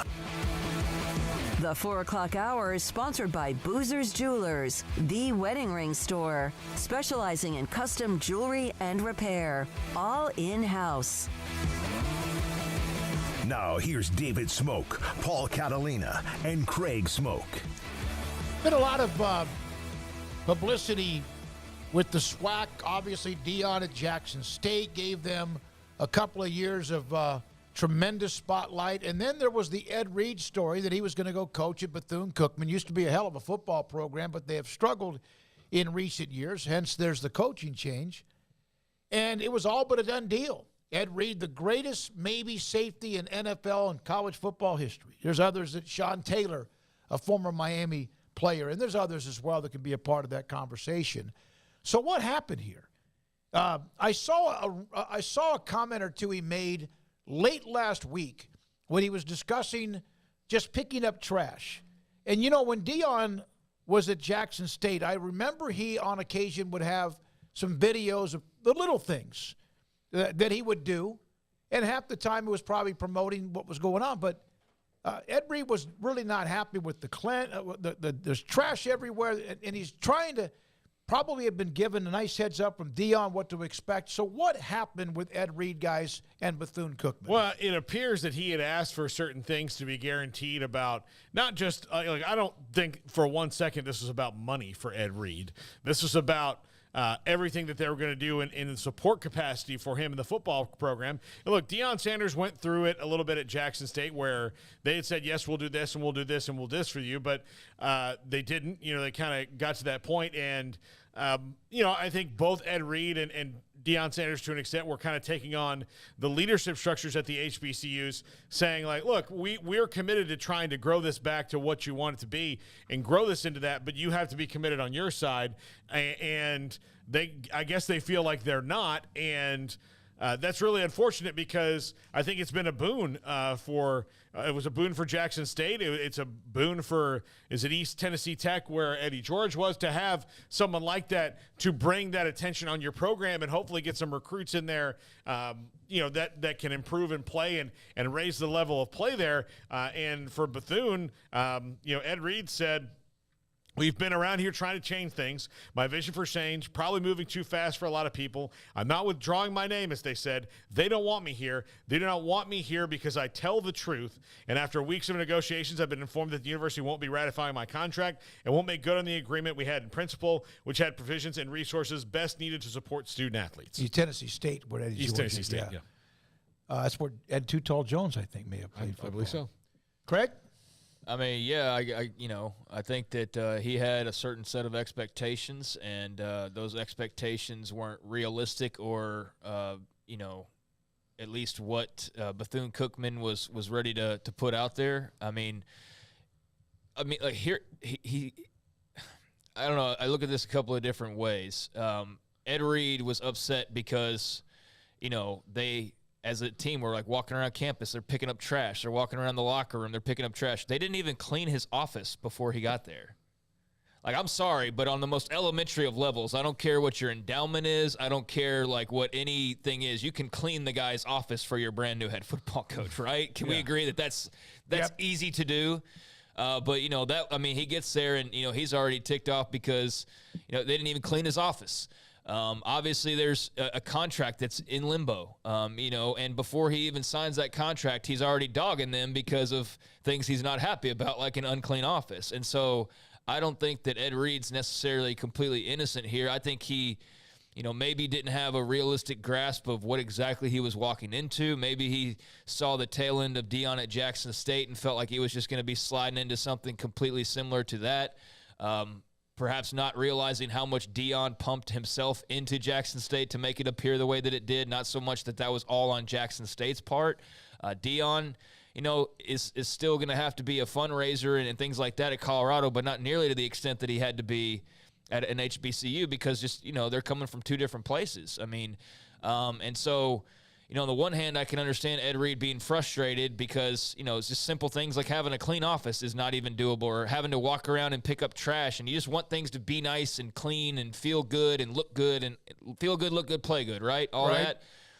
But you didn't even have your contract signed when you're sitting here saying all of these things, and it's like you might have wanted to get that out of the way privately and work on that as opposed to going live and cursing up a storm and bad-mouthing the situation and then just making it fester even more. You know what I mean? And so I think that he probably could have handled it a little bit more of a professional manner, maybe, or maybe just more off camera. They could have done that. Maybe that wasn't the case. Maybe he tried. Maybe that's why he went live, because he had to get it off his chest because nobody was listening to what he had to say, or they were, not willing to budge. I don't know, but clearly his expectations weren't met.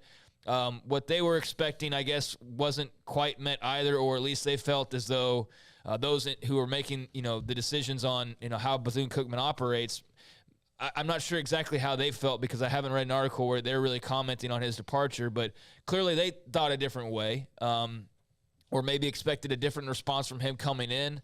But either way, yeah, they butted heads pretty much right out of the gates, and feelings were hurt, and, he said what he said, and they reacted the way that they did, and, here we are to where he's no longer the head coach of Bethune-Cookman, and never, quite frankly, really was in so many different ways. But, yeah, it's unfortunate because I think that's really what you held on hope for, is that Deion was not only going to be a creator of change just in that Jackson State situation, but it would be something that blossomed and spread wings, and then you have your Ed Reeds or your Eddie Georges or whoever coming back, giving back and helping lift up and promote the brand that is, HBCU football, and maybe really taking this thing to a place where we never thought it could go, and certainly have never seen it go maybe in most of our lifetimes. And I do feel like Deion created the momentum for that. But I also understand that not every school's just got open checkbooks. We talk about money like it's nothing, because we see the Baylors or USC or Ohio State or Texas or whoever. Money really isn't anything to some of those schools. And so, that's a lot different of a situation than what you got at Jackson State or, the majority of schools in this country, quite frankly. And so maybe unrealistic expectations on his part, although I do think a clean office is a fair thing to expect. And maybe they bit off more than they could chew as far as not realizing what Ed Reed would maybe want coming in and maybe what he expected. That wasn't communicated very clearly. I just think ultimately, it's just unfortunate because I thought that was going to be a pretty cool move. Ed Reed going to Bethune-Cookman, building up a program. I was interested in seeing that and seeing if he could spur or create some of that same excitement that Deion was able to create. I mean, there's no denying we saw more HBCU mentions or talk or games than ever before these last couple of years. And Deion deserves a lot of credit for that. And it's unfortunate that, somebody was about to pick up that torch or create another one and start running with it, and that's not going to happen. So. I don't think it's asking too much for you where you live and or where your office is to be clean. And again, a budget is a budget. It's everyone lives in different type of environments if whatever they can afford. Ed Reed, this is from the chat room from Jason. Ed Reed isn't wrong about Bethune's facilities. That place is a mess. It's kind of sad. Also, Ed Reed needs to go to, he's talking about someone who needs to get a haircut. That's Ed Reed's hairstyle. He did nothing wrong. Ed Reed isn't a cheeseball prima donna like Deion. Ed Reed got fired because someone had the cojones to hold the university accountable. He didn't get fired, but he actually, in a way, pretty much, that ended. Well, I think before even any ink's dry, they're already having the head coach dog the hell out of the university, and that's kind of problematic if you're Bethune-Cookman, There you go. That's my chat. This is from Show Memo. Ed Reed could have handled better, yes, yet he would he have been good for the program? If you watch the whole video at the end, he was throwing out wisdom and passages. Yeah, and you mentioned budgets, and we have to live within budgets. I do think that because, again, the HBCUs are probably not properly funded, so they have budgetary limitations, but it's also about proper leadership, and let's get people in there who know how to make the budget work the best way possible. I think that, look, let's go to the Pac-12 scandal. Like, there are people out there who have no idea how their money's being spent. Comcast had no idea how some of their money was being spent. So some of this, I think that if you really went through and got creative about some things, you could find out, like, where are you wasting money? Where are you spending money? And I know that, colleges often work like the government, and the last thing the government really wants to know is where it's really wasting money, because when they find out, then that's probably a donor that they're not going to have anymore and all that. So it's the same way in colleges, and unfortunately it's been this way for HBCUs for quite a long time. But maybe the spotlight, which we thought would be good, and I think it was, in some cases, some of them were like, whoa. Well, sometimes you're not ready for it. Yeah. Right? And you took a big swing because I think that the last few years have been, on the whole, I believe, better, even though that, like, we've had some tension, but, like, there's a lot of people understanding that, like, there are parts of this country that you have no idea about, and you don't live there, and they deserve just as much as everybody else does. And so, like, HBCUs were like, yes, let's capitalize on this momentum of people noticing that there's some great things we have to offer and maybe have been pushed to the side a little bit, but also were all of them ready to do that? Maybe not necessarily. Yeah, there's students protesting. I don't know if you guys saw that, that are protesting him not being the head football coach. So there's at least a little bit of an outcry on campus at Bethune-Cookman, which is neat to see. And, we'll see if it has any impact or not. But I think both sides can be right and can be wrong in this. And I think that's probably what you're seeing. I think Ed Reed has a point of, like, hey, can we put a fresh coat of paint on some things here? Can we have a little pride in our appearance? Can we, like, pick up trash on campus? Like, is that really asking all that much? And I think on the part of Bethune-Cookman, like, can you say those things in private and not, like, blast it to the world and make us look like, some terrible, ugly campus that doesn't, take care of itself? And so I can see where feelings were hurt on their end of, like, here's this guy that's not even officially signed yet, and he's running us down on IG or whatever. And then on his side, he'd be like, I walked in, you, like, couldn't even wipe my desk off. Like, you couldn't welcome me in with, just a little pomp and circumstance. I don't know, exactly what would have been satisfactory for Ed Reed and what comment crossed the threshold or crossed the line, of no return for Bethune-Cookman as far as, the decision goes. But, again, I just think ultimately it's unfortunate. I think that would have been a great move with Deion's exit.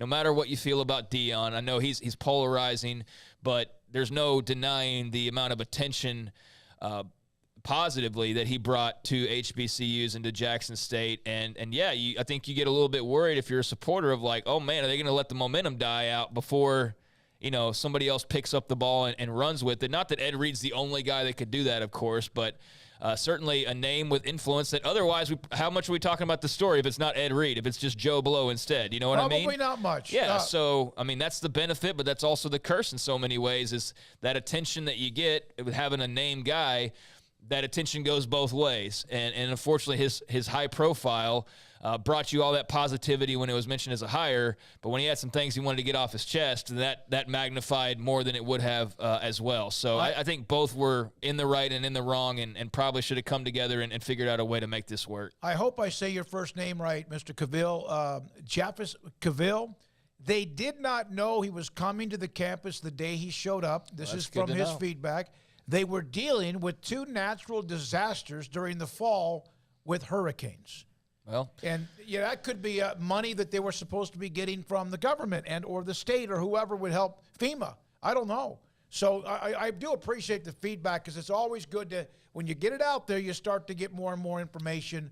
It's unfortunate, as we've said, in both directions. I was excited when I saw that Ed Reed because I thought it might be starting a trend with Dion, Eddie George, as you mentioned, Paul, and then obviously with Dion.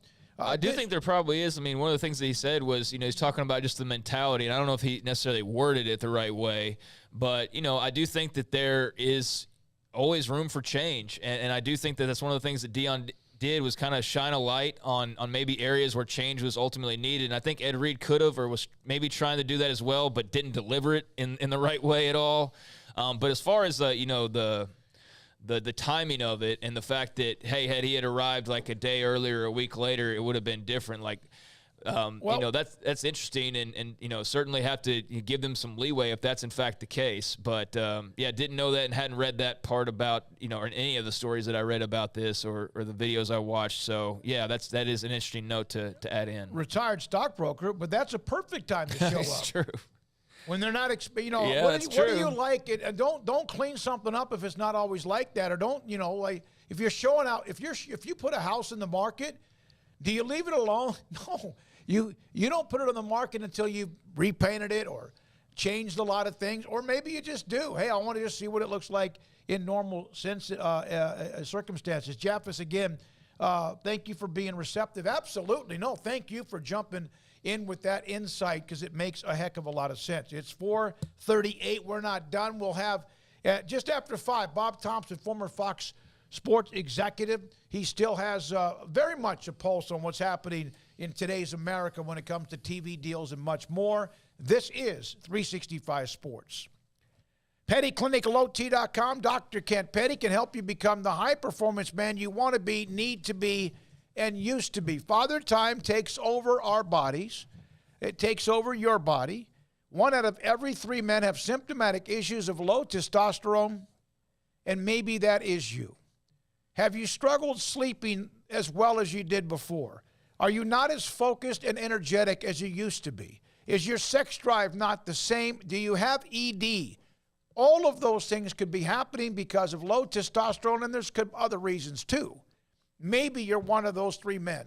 1 out of every 3 men have symptomatic issues of low testosterone. Dr. Kent Petty, go to PettyClinicalOT.com. Contact them, email, phone number, top left-hand corner, and then tell them what may be going on with you. They then will set you up to get your blood work. They will take care of the appointment for you. You get your blood work. Dr. Petty gets your results. And if your testosterone levels are low, he could put you in a program to increase them, and you become the high-performance man you want to be, need to be, and used to be at PettyClinicalOT.com. Available for qualified buyers at 5.49% for 72 with 5,000 down, cash or trade, TT electric, for details. It's the New Year, New Ride pre-owned savings event at Richard Carr with the biggest selection in years on pre-owned cars and trucks. Qualified buyers can find great deals like a 2014 Buick Encore for only $149 a month, or a 2015 Kia Sorento for $237 a month, or a 2015 Ford F-150 truck for $392 a month. Over 80 used, thoroughly inspected vehicles in stock. 100% approval is always our goal. Get here now for the New Year, New Ride savings event at Richard Carr. At Richard Carr, we give you more. What are you waiting for? Next year's New Year's resolution to lose weight, get fit, start working out? 3, 2, 1, go to Waco Regional Tennis and Fitness. If you really want to get in shape, get rid of weight or inches, you have to make a commitment to work out, and the excuses of not enough time, you're too tired or too busy. There's a special place that will change your life at Waco Regional Tennis and Fitness on Lakeshore Drive in Waco. And they have a commitment to you too. With personal trainers Christy London, Randall Corley, and Alex Bosch, state-of-the-art Cybex equipment, new weights and spin bikes, clean and spacious locker rooms, each with a whirlpool and sauna, and a staff that will know your name when you walk through the front door. Elite tennis facilities and a great tennis pro in Britt Coleman. Waco Regional Tennis and Fitness is a place you can call home, a place you can work out on your own or with 40-plus group exercise classes. It's time for you to get in shape, lose inches, get fit at Waco Regional Tennis and Fitness on Lake Shore Drive in Waco.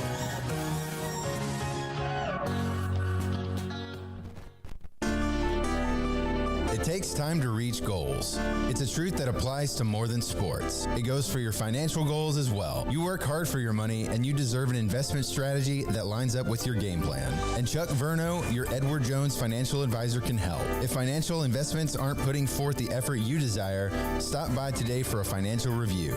Chuck Verno, 720 North 64th Street in Waco, 254-732-1161. Edward Jones, member SIPC. Howdy, Chet Garner here, professional guide, searching for bears in the wild. But not just any bears, oh no, a particular kind.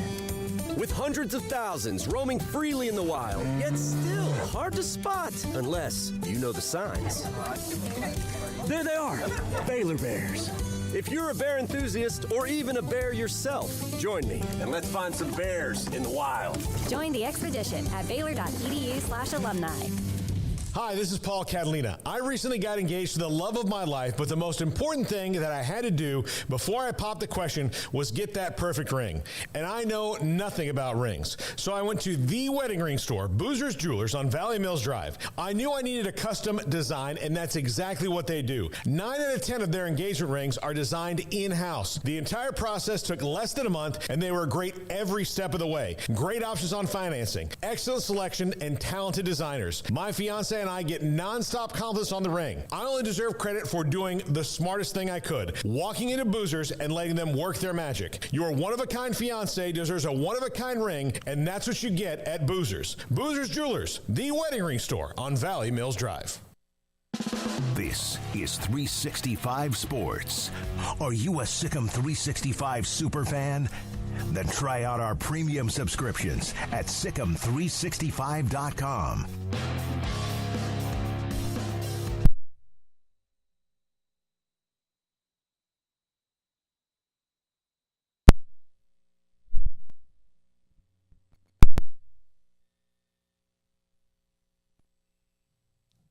We're back, 365 Sports, right here in our studio, just down from McLean Stadium, just west of I-35 in the northern part of Waco. Paul will join us here in just a second. Again, coming up at 5 o'clock, Bob Thompson, a follow-up with Jon Wilner segment with us, the Pac-12 hotline, and what was going on the story Friday with the Pac-12 network and money that all of a sudden disappeared somewhere throughout the conference. There is one note on this. Garrett Ross is a little bit busy right now. This is something that is for the first time since the Associated Press women's basketball poll was unveiled 47 years ago, back when I was, in fact, I think in college. For the first time ever, nobody in the women's top 25 AP poll is from the state of Texas. Not a single team. Baylor's gone.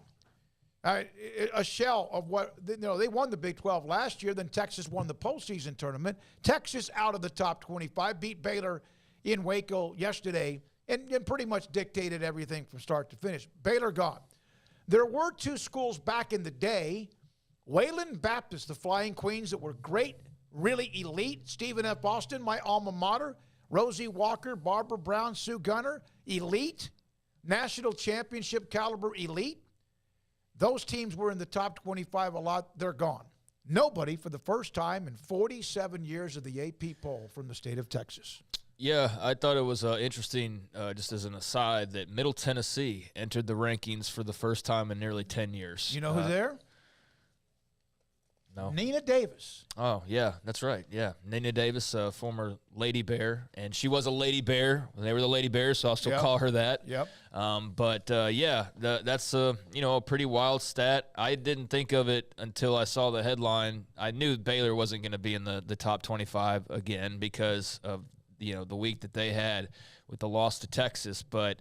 I guess Texas lost earlier in the week, so even though they beat Baylor, lost to Tech, I think it was. Yeah, they had already lost, and then they were kind of hanging and teetering on the end of the top 25 anyways, and so they fall out as well, and not something I'd paid particular attention to, but interesting to see the headline nonetheless, and I don't really know what that speaks to. I mean, I think it speaks to the fact that you had a surefire thing, or otherwise we'd have been talking about this probably at any given point over the last decade, but when Kim Mulkey was in Waco, they were never not going to be in the top 25. Top 5 or 10, yeah. Yeah, I mean, they were never in danger of not being in the top 25. So you just probably took it for granted that was just an automatic that there would be a team for those who thought of such stats. And then, to see them fall out and really they're going to have to string together something to get into it again. There's not just a simple go win a game or win a couple games. No, they actually have to prove that they deserve to be in the top 25 now. And, I can't speak to Texas, but I thought that they'd be in a much different position with Vic Schaefer at this point. But, there's injuries and other things that occur. That's kind of surprising, and I don't know how alarming it is, but it's probably somewhat alarming, I would think, to people in this state who support women's basketball. But I saw a guy in the AP story, Mel Greenberg. He's the one who started the poll. He was with the Philadelphia Inquirer. And he said, Texas is the oil state and has also certainly been rich in women's basketball as well. When I started, the state had some of the best teams with Wayland and SFA, then Jody Conrad at Texas, and eventually, Kim Mulkey at Baylor continued the tradition. But, once she left Waco, who was there to pick up the pieces? Nobody's grabbed a broom or, a pan to sweep it into. So it's just, there's a void that's been left and no one's filled it. And there you have it. The state of Texas is not really a factor right now in women's college hoops. Nikki Collin and Baylor last year with Nalissa Smith and Queen Egbo made a run, won the Big 12 regular season title, started poorly. And then, of course, Texas, as I mentioned, won the Big 12 tournament. This is dropping off the cliff a little bit here if they're not careful. And when I was watching, they have there's the Dre Edwards story, the transfer from Kentucky, whatever else. I saw a team that's kind of discombobulated a little bit about what they're doing, the fits. Like football? In a little way. Yeah, there is. Sarah Andrews is about the only one that really is putting up any points. Asia Blackwell's been back from an injury. Paul, I know you don't get much into it, but it's still kind of a sudden drop from top 5 every year, top 5 or 10, no less than that. Then all of a sudden, but this is now Vic Schaefer in Texas winning in the conference and making a run in the tournament.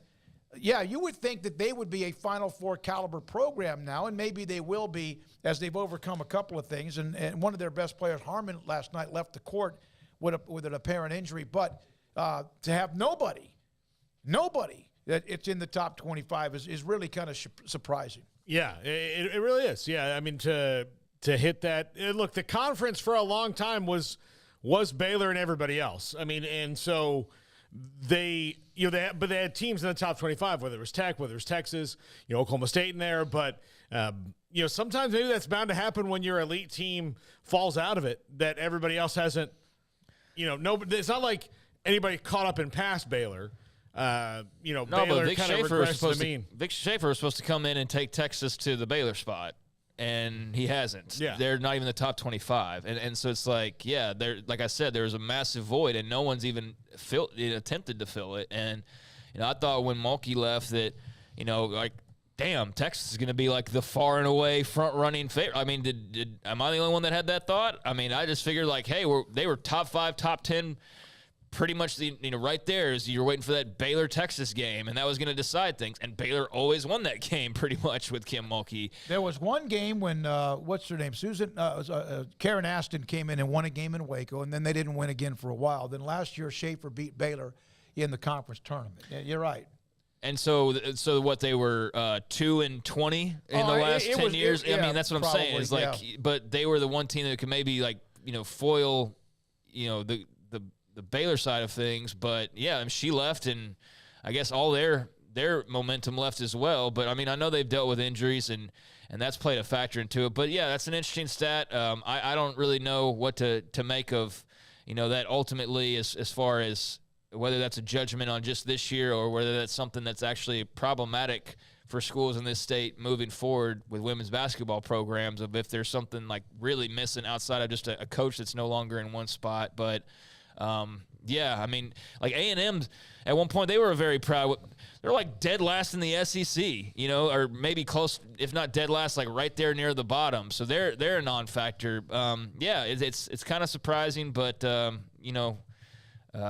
know what to make of it outside of just some history being made, because I'm not sure what the answer is, or if this is something that next week all of a sudden there's a team that's in the top 25 and we're not talking about this outside of just today necessarily. Bobby B, you think that Kim will ever get LSU where she did it in Waco? Yeah, I think that she'll probably win a national championship in 2 to 5 years. Yeah. Maybe even less. That may be long, because it didn't take long for her to win. They're unbeaten this year. They have not, and it's not their fault the schedule played out this way. They have not yet played or beaten anybody in the top 25. They're unbeaten. They do play South Carolina in a couple of weeks, and that's it. The SEC otherwise has been pretty easy. They're winning big. They're doing a lot of the momentum. No question, I would think that when she took the job, all the craziness that was going on during all that time, I didn't think there's any question that she would win big, get to a Final Four, and maybe win a national title. South Carolina, they played South Carolina really hard last year, but they're right now on a level that's like UConn-ish kind of, or even Baylor-ish right now with what they're doing. If anybody wants the scouting report on how you're going to beat LSU, I'll send it to you. Shoot threes and play physical. And, I mean, there's a wild card in that you have to hope the referees let you get away with it.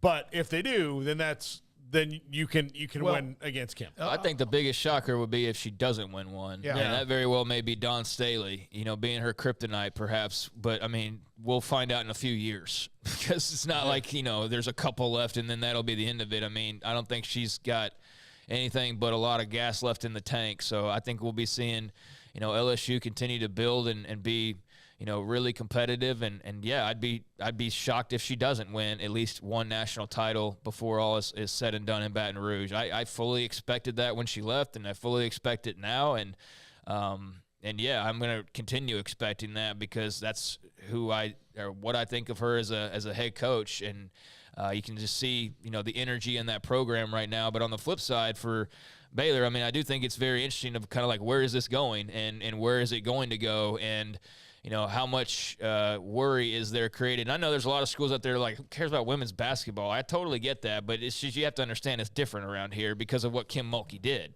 And so there's a different level of expectation, whereas others might just say, like, whatever. There's a hardcore group of fans that were built up over the last 2 decades that expected a certain level of winning. They're not seeing that, not even close to it. Never imagined a day where they wouldn't be ranked. And yet here they are, where they're not only not ranked, but they'd have to, like, put together some wins to get back ranked. So there's some people that are, not all that shocked, because when you replace a legend, it's hard to do. But at the same time, I think that there's now all of a sudden this question of like, okay, she was not like, those were high expectations that weren't going to be lived up to immediately. But like, where are we in a year from now? Where are we in a couple years from now? Does it turn out to be a program that handles like 500? Are they always not ranked now? Yeah. Is that the new norm? Or is it like you're ranked, but it's only like 15 to 25 normally? Because that's still a step down as well. Or, or what is it? And I think that's what those folks are wondering and are growing pretty concerned about. And that's understandable. By the way, Middle Tennessee State's head coach, Rick Insole, the assistant coach, is former Baylor women's basketball star, and she was phenomenal.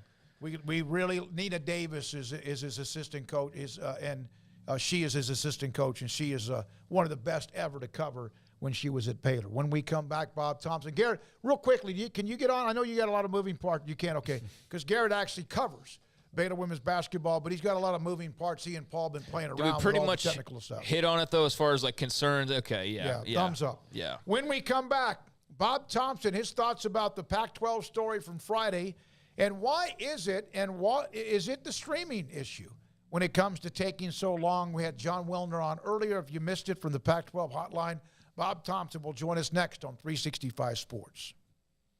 Riverbend Liquor and Wine, Lakeshore Drive at North 19th Street in Waco. Best selection of craft beers anywhere. I got to admit to a fail. My future brother-in-law in town, and I had intended to take him there and shop the selection of craft beers, and I whiffed. I forgot. We went and did something else, and then we came back. Riverbend Liquor and Wine was closed. So I whiffed. We didn't get to go there, so I will have to do that for him on the next trip because he's a big fan of craft beers, and I can't believe I did not give that gift of Riverbend Liquor and Wine to someone visiting from out of town because it is great customer service, great selection, great everything that they have there, Riverbend Liquor and Wine. They're available on DoorDash. They're, got great promotions going all the time. They had that big Happy Dad promotion just a week or so ago.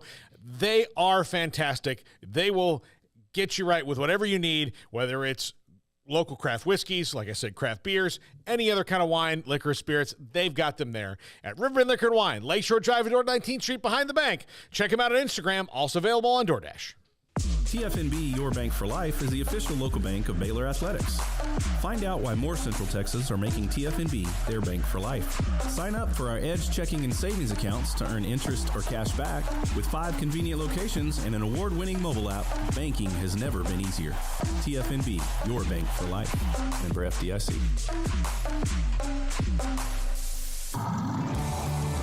Waco Custom Marketplace is your hometown grocery store with a full-service butcher shop and bakery. Hi, this is David Smoak. The butcher shop can take your customized orders for seafood, pork, and poultry and custom cut your favorite steaks from bacon wrap fillets to T-bone to bone-in ribeyes. Cut specifically the way you want. They have Norwegian salmon fillets, catfish fillets, sliced ham or turkey and lunch meat, variety of cheese available, and several options of sausage links.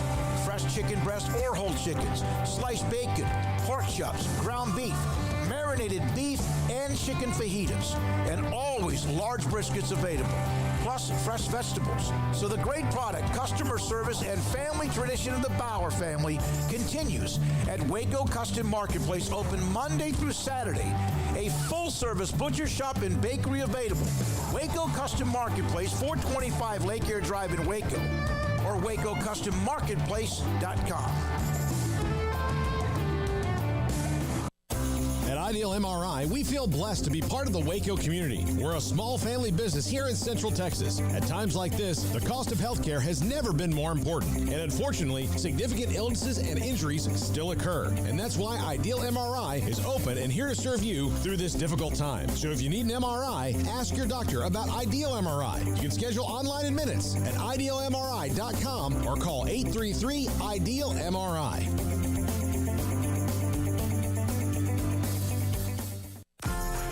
Automatic Chef Canteen is a full-service micro-market vending and office coffee provider with state-of-the-art vending equipment, a wide variety of products, and offering custom-fitted micro-market vending office coffee solutions for your employee break room.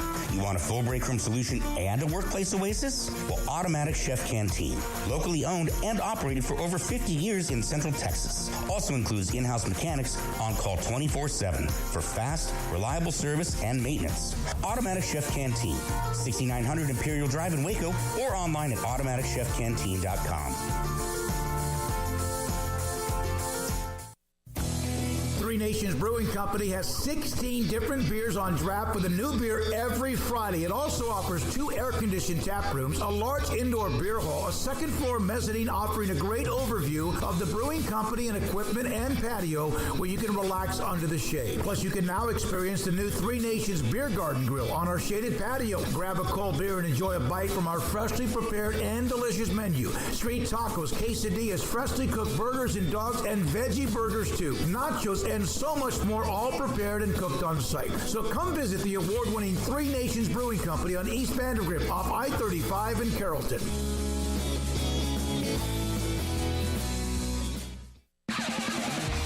This is 365 Sports, powered by SicEm365.com. Enjoying the show? Hit the like button and subscribe. Man, has he been a go-to for us in many ways, television deals, college football, how it all works, networks, grant of rights, all the things that go with it. Bob Thompson, retired president, Fox Sports Network, and, of course, his own company, Thompson Sports Group, LLC. Bob, thank you very much. With Paul Craig, and I'm Smokey, and appreciate your time. It's been a while. The story on Friday, let's start with that. What do you think? We know what maybe happened. How did that happen? Well, first of all, thanks for having me back. Never thought I would be here getting into the intricacies of a cable audit with you guys, but here we are. So what happened, here's basically what happened. So cable networks have certain audit rights whereby they send in an independent auditor to, go through the cable operator's book, so to speak, to make sure that the cable operator is reporting the right number of subscribers to the network, and that the network is, for all intents and purposes, charging them the right amount per subscriber. Now, we all do it. It's a specialized audit firm that, and many times they'll go in and they'll audit for multiple networks at a single time.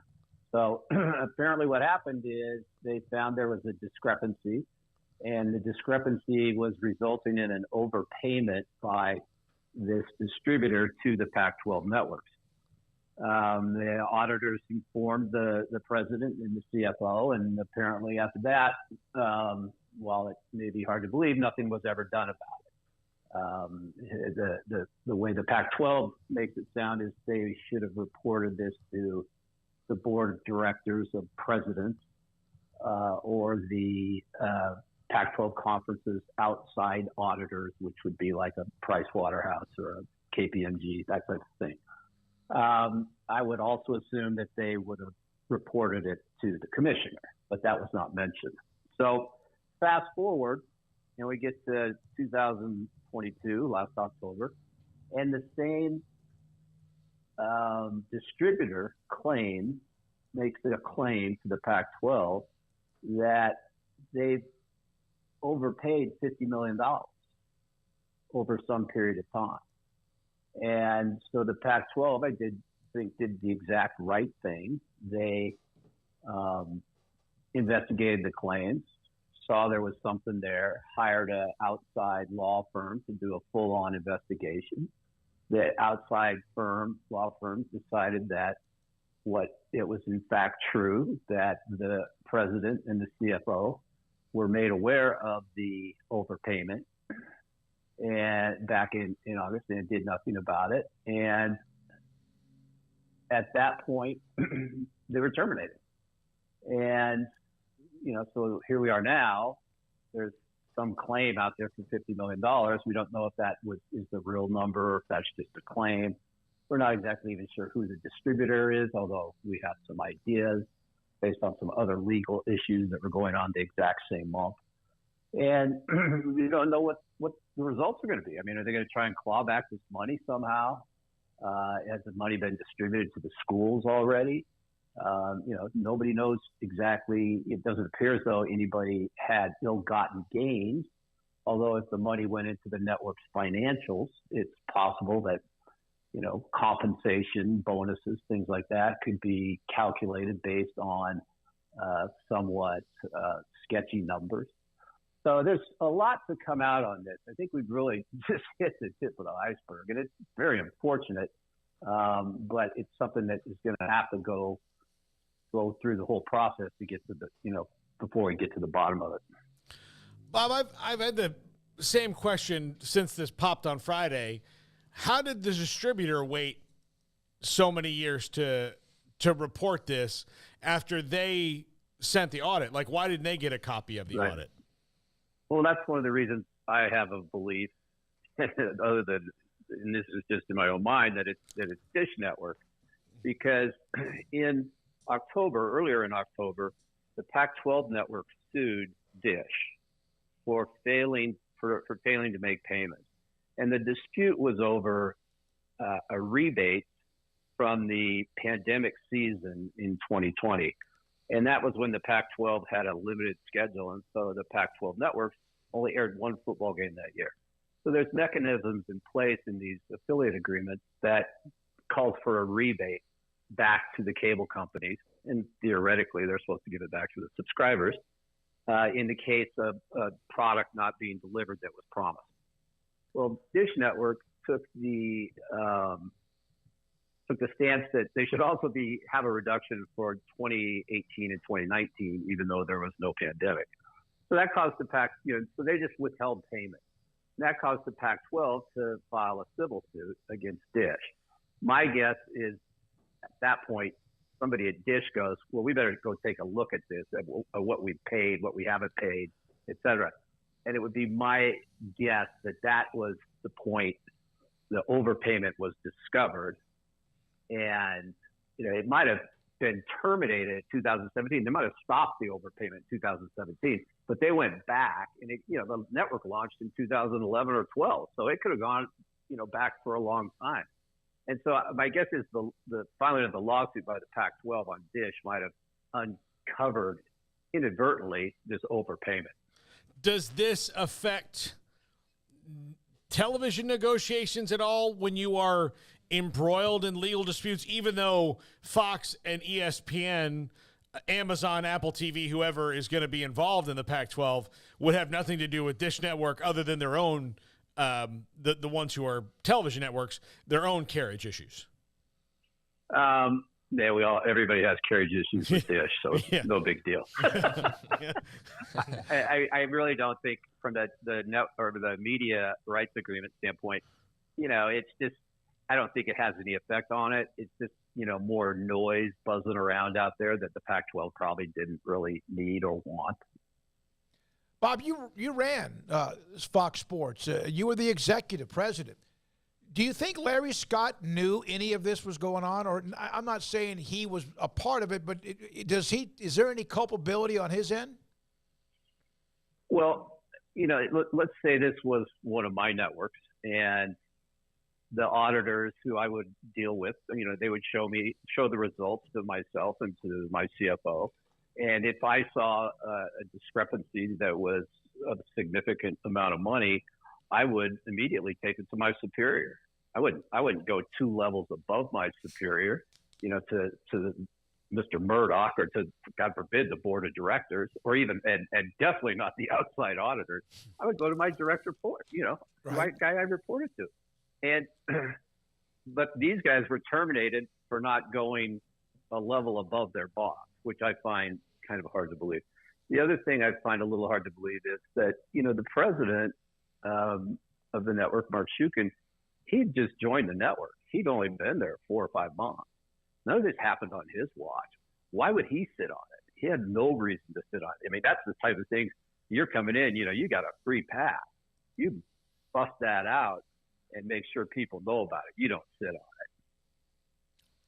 So as we talk to you, a bizarre story has even gotten more bizarre because I didn't even know that about Mark Shukin.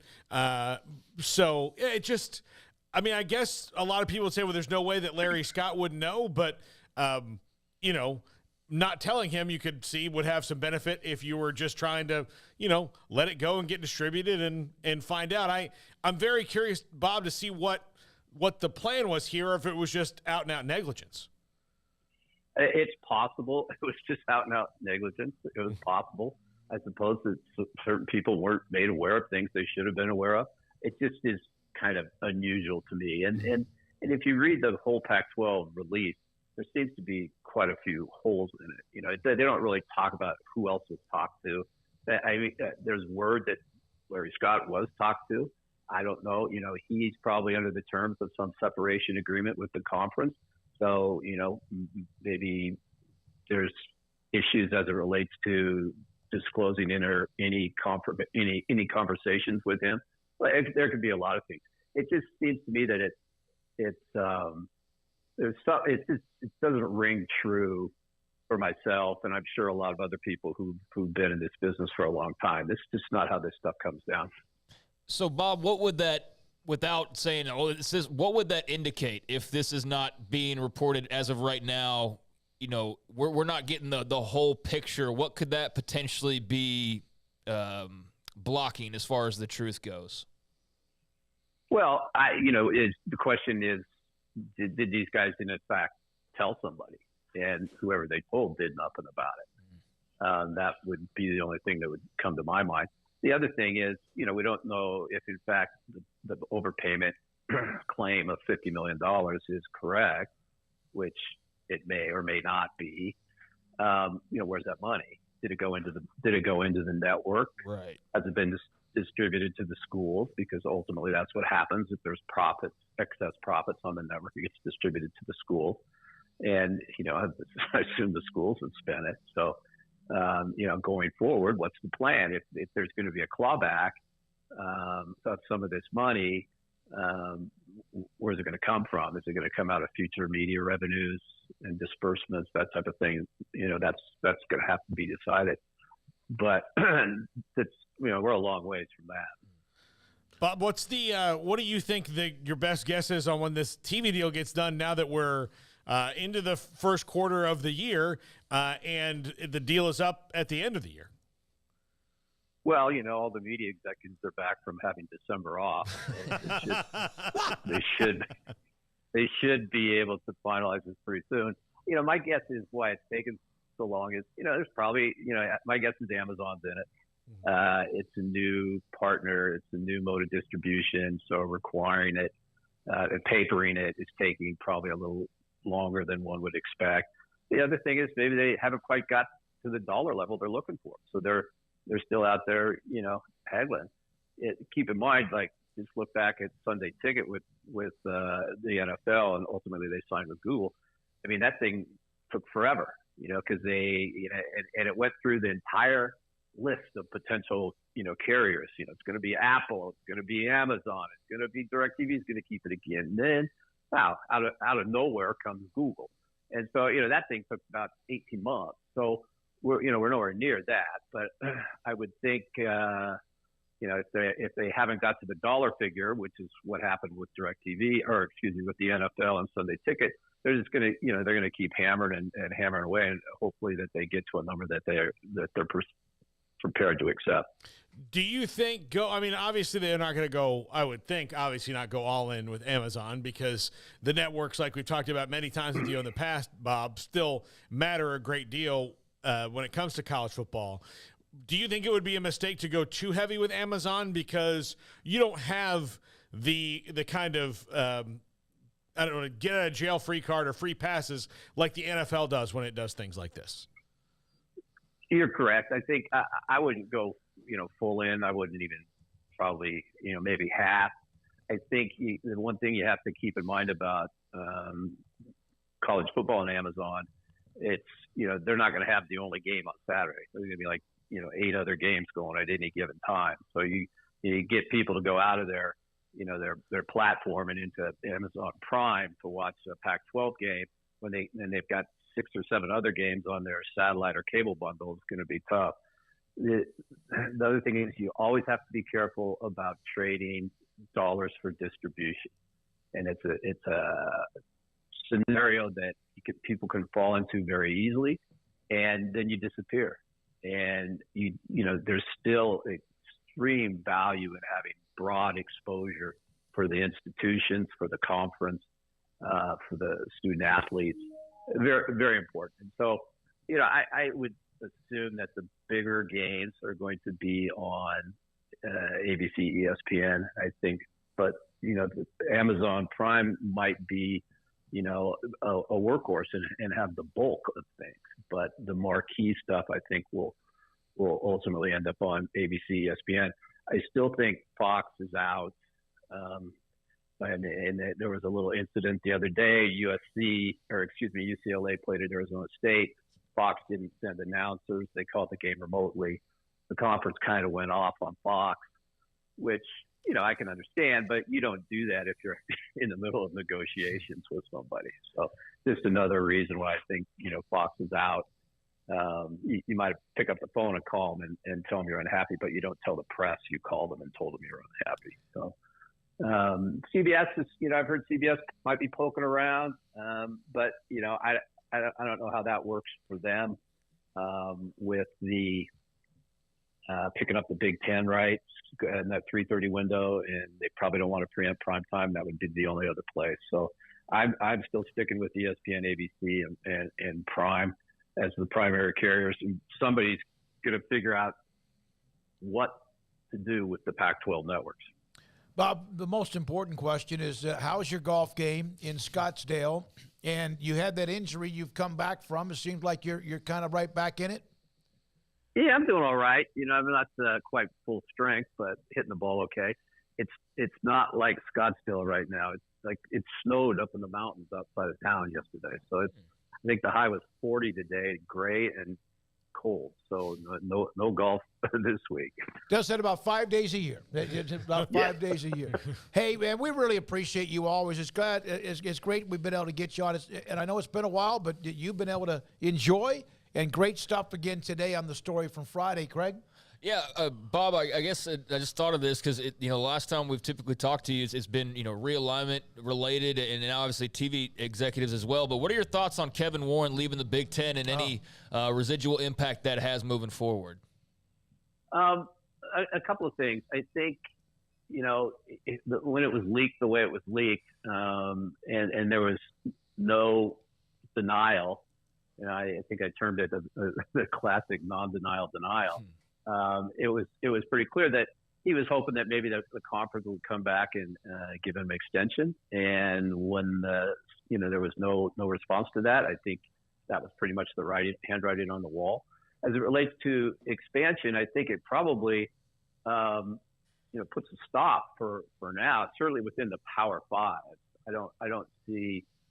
There might be some G5 movement, but not in the Power Five. Assuming the Pac-12 can get a deal done, I think everything kind of stays as is through up to like 2030, and then it's who knows what could happen at that point. But Kevin certainly probably had more expansion desires than the rest of the Big Ten presidents and ADs did, and I think at the end of the day, he's probably better off going over to Chicago. I mean, it's not very often you can, go from two top positions in the same, sport, different leagues, same sport, and not have to move. So, yeah, that was a good result for him. Bob, thank you very much. Great insight, great knowledge, experience. Bob Thompson, former Fox Sports CEO, president, also a part of his company that is consulting in the business as well. I love it because it's very educational, because I think we all think that like these guys just sit around in an office and then write money down on a piece of paper and fling it across like a file on Suits, here, and then the other guy's like, no, and they fling it back, and there's much more to it. The Pac-12 thing is just so bizarre to me in that, I mean, any way you slice it, it's still a bunch of money you're paying out, and somebody didn't notice and somebody didn't know, and there was audits already, and when did this, there's so many holes in, like you said, it's just such a weird thing. They can just trace emails, right? But I mean, if there's if you put it all in email, sure. Yeah, but okay. I mean, I don't think that if you're that smart, then I don't think if you're trying to hide something that you're emailing it back and forth. But I mean, dumber things have happened, of course. What if you just said they sent the email and you're like, received, got it, and then that's all you do, and then you just sit on this information for as long as it takes, hoping that Dish will never find out. And he mentioned, it was funny, he mentioned everybody has squabbles with Dish. I have DirecTV and I have for a long time, and it's funny to me to see the commercials on that they, networks will buy time all across platforms, but you'll see them FX Networks is having a dispute if it's October 10th and you don't have us on Dish, make sure you write to submit to this web address. This is how you tell them you want it back, and it happens twice a year, big time, where they're like, we're not going to carry Showtime anymore. And then they don't carry Showtime for 3 days and then it's back. So remember the days of the early Longhorn Network, how they couldn't find any traction. The Bally Sports, is that what Houston, the Astros were on? No, that's what they're on now. They're on Root Sports. Root Sports, they couldn't find, places to anyone to agree to carry them. There's so many out there. I'm really confused. On what? On really how, for example, I had a digital internet phone because I would do interviews at the condo. Now I have this Roadcaster, which is incredible, so I didn't need it. It cut $80 off my bill, the phone. That you weren't really using. Plus, the lady on the phone, well, no, I'm not going to use it anymore. I'm glad I called her. But you weren't using it that much anyway. Well, I was using it more than you think during high school football. I really was. But it was like, I didn't realize it. Paxton's on the line talking about how he's got something new. I don't know if I'm smart enough to understand. I have Spectrum, and I wonder if there's still ways to have what I get, pretty much what I get, and there's these ways that people get cable without actually having the cable. Well, they get channels because they stream, so they've cord cut. But you're always going to need the internet, so you're always going to need the cable companies for that because they're going to have to distribute. Though? I don't understand what you're confused by. Well, you get cables, you get channels how? I mean, you can get like a Fire Stick or a Roku or something like that. Okay. And then you subscribe. I mean, YouTube TV or Hulu Live, their streaming services. How many channels on Spectrum, Craig? Do you have Spectrum or do you have the other one? I have Grande. How many channels do you actually watch? I don't know, a handful. Me too. Yeah. So what do you? But that's what I'm saying. What are you confused by? I just think I could probably. Are you want a la carte? Is that what you're trying to say? Like you just wish you could have like 5 channels and that's it, and that you don't want anything else? Yeah. But they don't do that because then everybody would do that. No, that's the whole I know point why of they it. do it. I Yeah. just wish. I wonder if are there better options for me. Spectrum's pretty damn good. The internet's really great. And I pretty much probably watch 15 channels max. Quite possibly our last great American senator, John McCain, who was the most practical human being when it came to being a politician you could possibly have. Everybody agree with you on that one? Probably not. Probably not. But if you look at the way he voted and the way that he, approached things as a senator, not necessarily as a presidential candidate, but as a senator, he was very much he was big on, among other things, sports-wise, he wanted to get rid of the alphabet soup in boxing. He wanted to regulate boxing. He wanted it to be, like the NFL. Like if you're the heavyweight champion of the world, it would. There's not 11 Super Bowl champions. There's one. He wanted that. For boxing because it had become... There used to be the WBC, then it was the WBA, then it was the IBC or Internet, whatever, So you want to get rid of, what they call the alphabet soup of all the boxing titles. The other thing he wanted to do was he thought it was very practical for all cable companies to be required to carry an a la carte plan. Because that was the only way they would do it is for the government to make them. Now, there were plenty of telecommunications lobby dollars out there that was never going to allow that to happen. But, as a consumer, I allowed it to happen. Justin here, and I know we got to go for David Hellman. I have Spectrum here in Tampa. They have a streaming plan, 150 channels, that is bundled with cable and a home phone that I don't ever use that either for a total of $100 a month.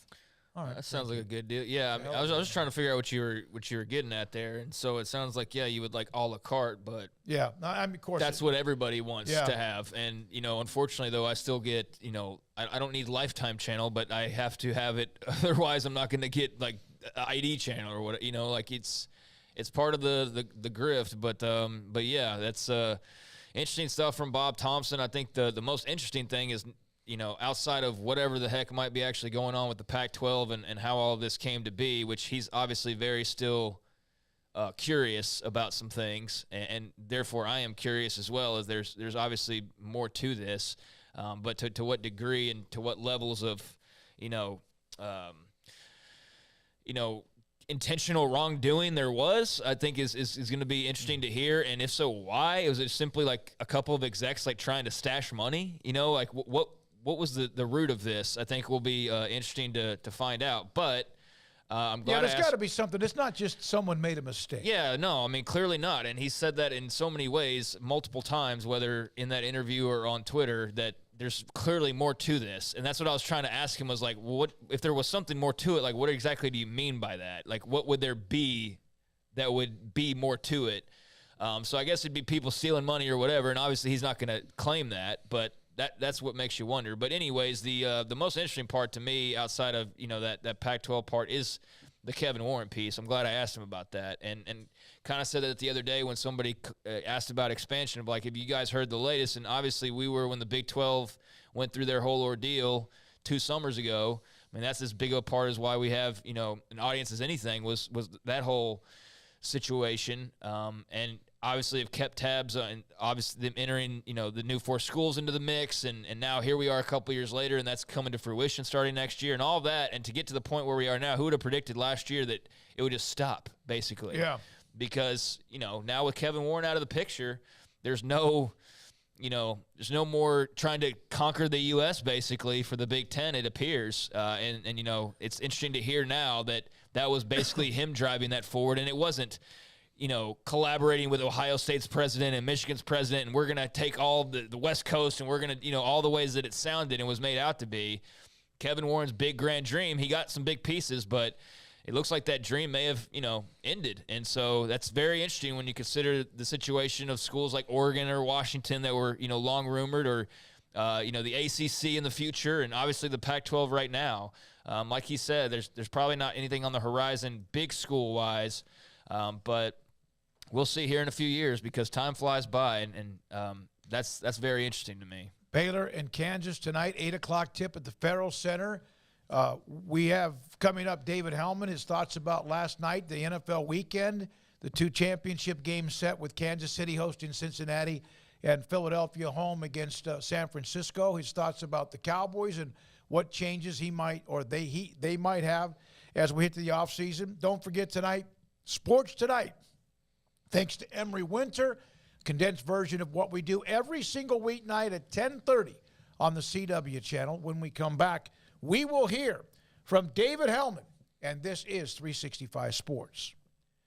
Ideal MRI in the Central Texas marketplace can help save you money and find out something that is bothering you enough to where it hurts and you've gone to the doctor, or your doctor is concerned and they want better evidence of what could be wrong inside your body, a ligament, a muscle, maybe something else that an MRI will give them that evidence. And here's what you do. Go to idealmri.com, tell your doctor to, and then get set up with an appointment. Very simple.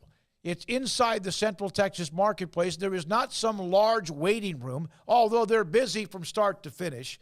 You go in, you get your MRI. The Texan specialists are amazing. And usually, depending on when you go in, you're going to have the results. Someone will get in touch with you. It'll be in the portal for your doctor to see as well of what the MRI finds. I've been in the MRI machine there 3 different times, one for my shoulder, one for my lower back, and also once just to check what was in my abdomen, and there was nothing other than what it's supposed to be because they were looking for any possible issues because of family issues with prostate cancer. Dr. Rob Maxey and his staff, $497 or less every time. Not once, not every other time, not one time, and then $1,500, $497 or less. IdealMRI.com. Richard Carr is the new 2023 truck or SUV you want in stock today. The versatile GMC Terrain is waiting for you. Qualified buyers get 3.9% financing and a $750 loyalty rebate for eligible GMC owners. Qualified buyers get 2.9% financing on most new 2023 GMC Sierra 1500s in stock, or 3.9% on all 2023 Buick Envision, Encore, and Enclave SUVs in stock. Call now, get here now, or log on to get all the details and to drive home your new GMC or Buick today. Richard Carr, they have the truck for you. Car's priced right, day and night. At Richard Carr in Texas. Trucks built for you, red, white, and blue. At Richard Carr in Texas. Cars that zoom with lots of room. At Richard Carr in Texas. Count on us, a dealer to trust. At Richard Carr in Waco, Texas. Parenting is full of surprises. You never know what to expect. So after our son was born, I called my Texas Farm Bureau insurance agent to set up a life insurance policy in case something happened to me. Sawyer is now 2. And we'll soon have a sister. There's no one else I would trust with protecting my family. Stop by and see our agents at one of our 3 McLennan County locations.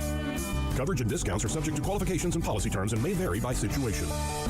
Do you or your kids get nervous about going to the dentist? Stonewood Dental, Dr. Steve Childress, he can help. I've spent a career taking care of patients who as children had bad experiences, and now they're adults that hate going to the dentist. If I get a kid at 3 years old and they come every 6 months and it's a happy experience, it's normal for them. Now they have an accident at 6 or 7 or 8 at school.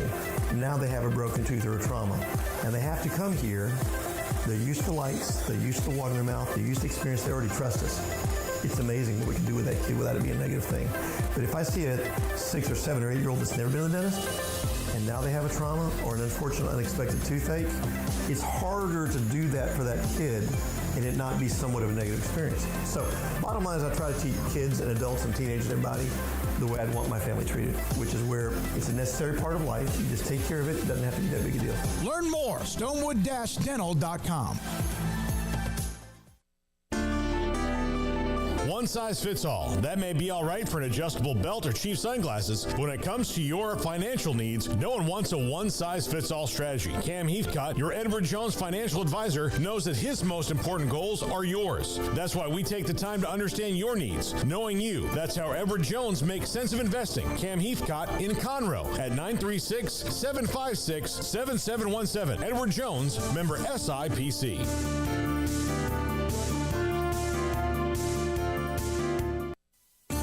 There are 26 letters in the alphabet, over 600,000 words in the dictionary, and just 3 of them said together can change everything. Let's order pizza. Those 3 words lead to dough made from scratch and 3 fresh signature cheeses that blanket golden crust in a heavenly melt on Marco's Pizza that'll blow your mind. So visit Marcos.com to order and stop by Marco's Pizza in Belmead, China Spring, Woodway, and in Robinson. Marco's. Pizza lovers get it.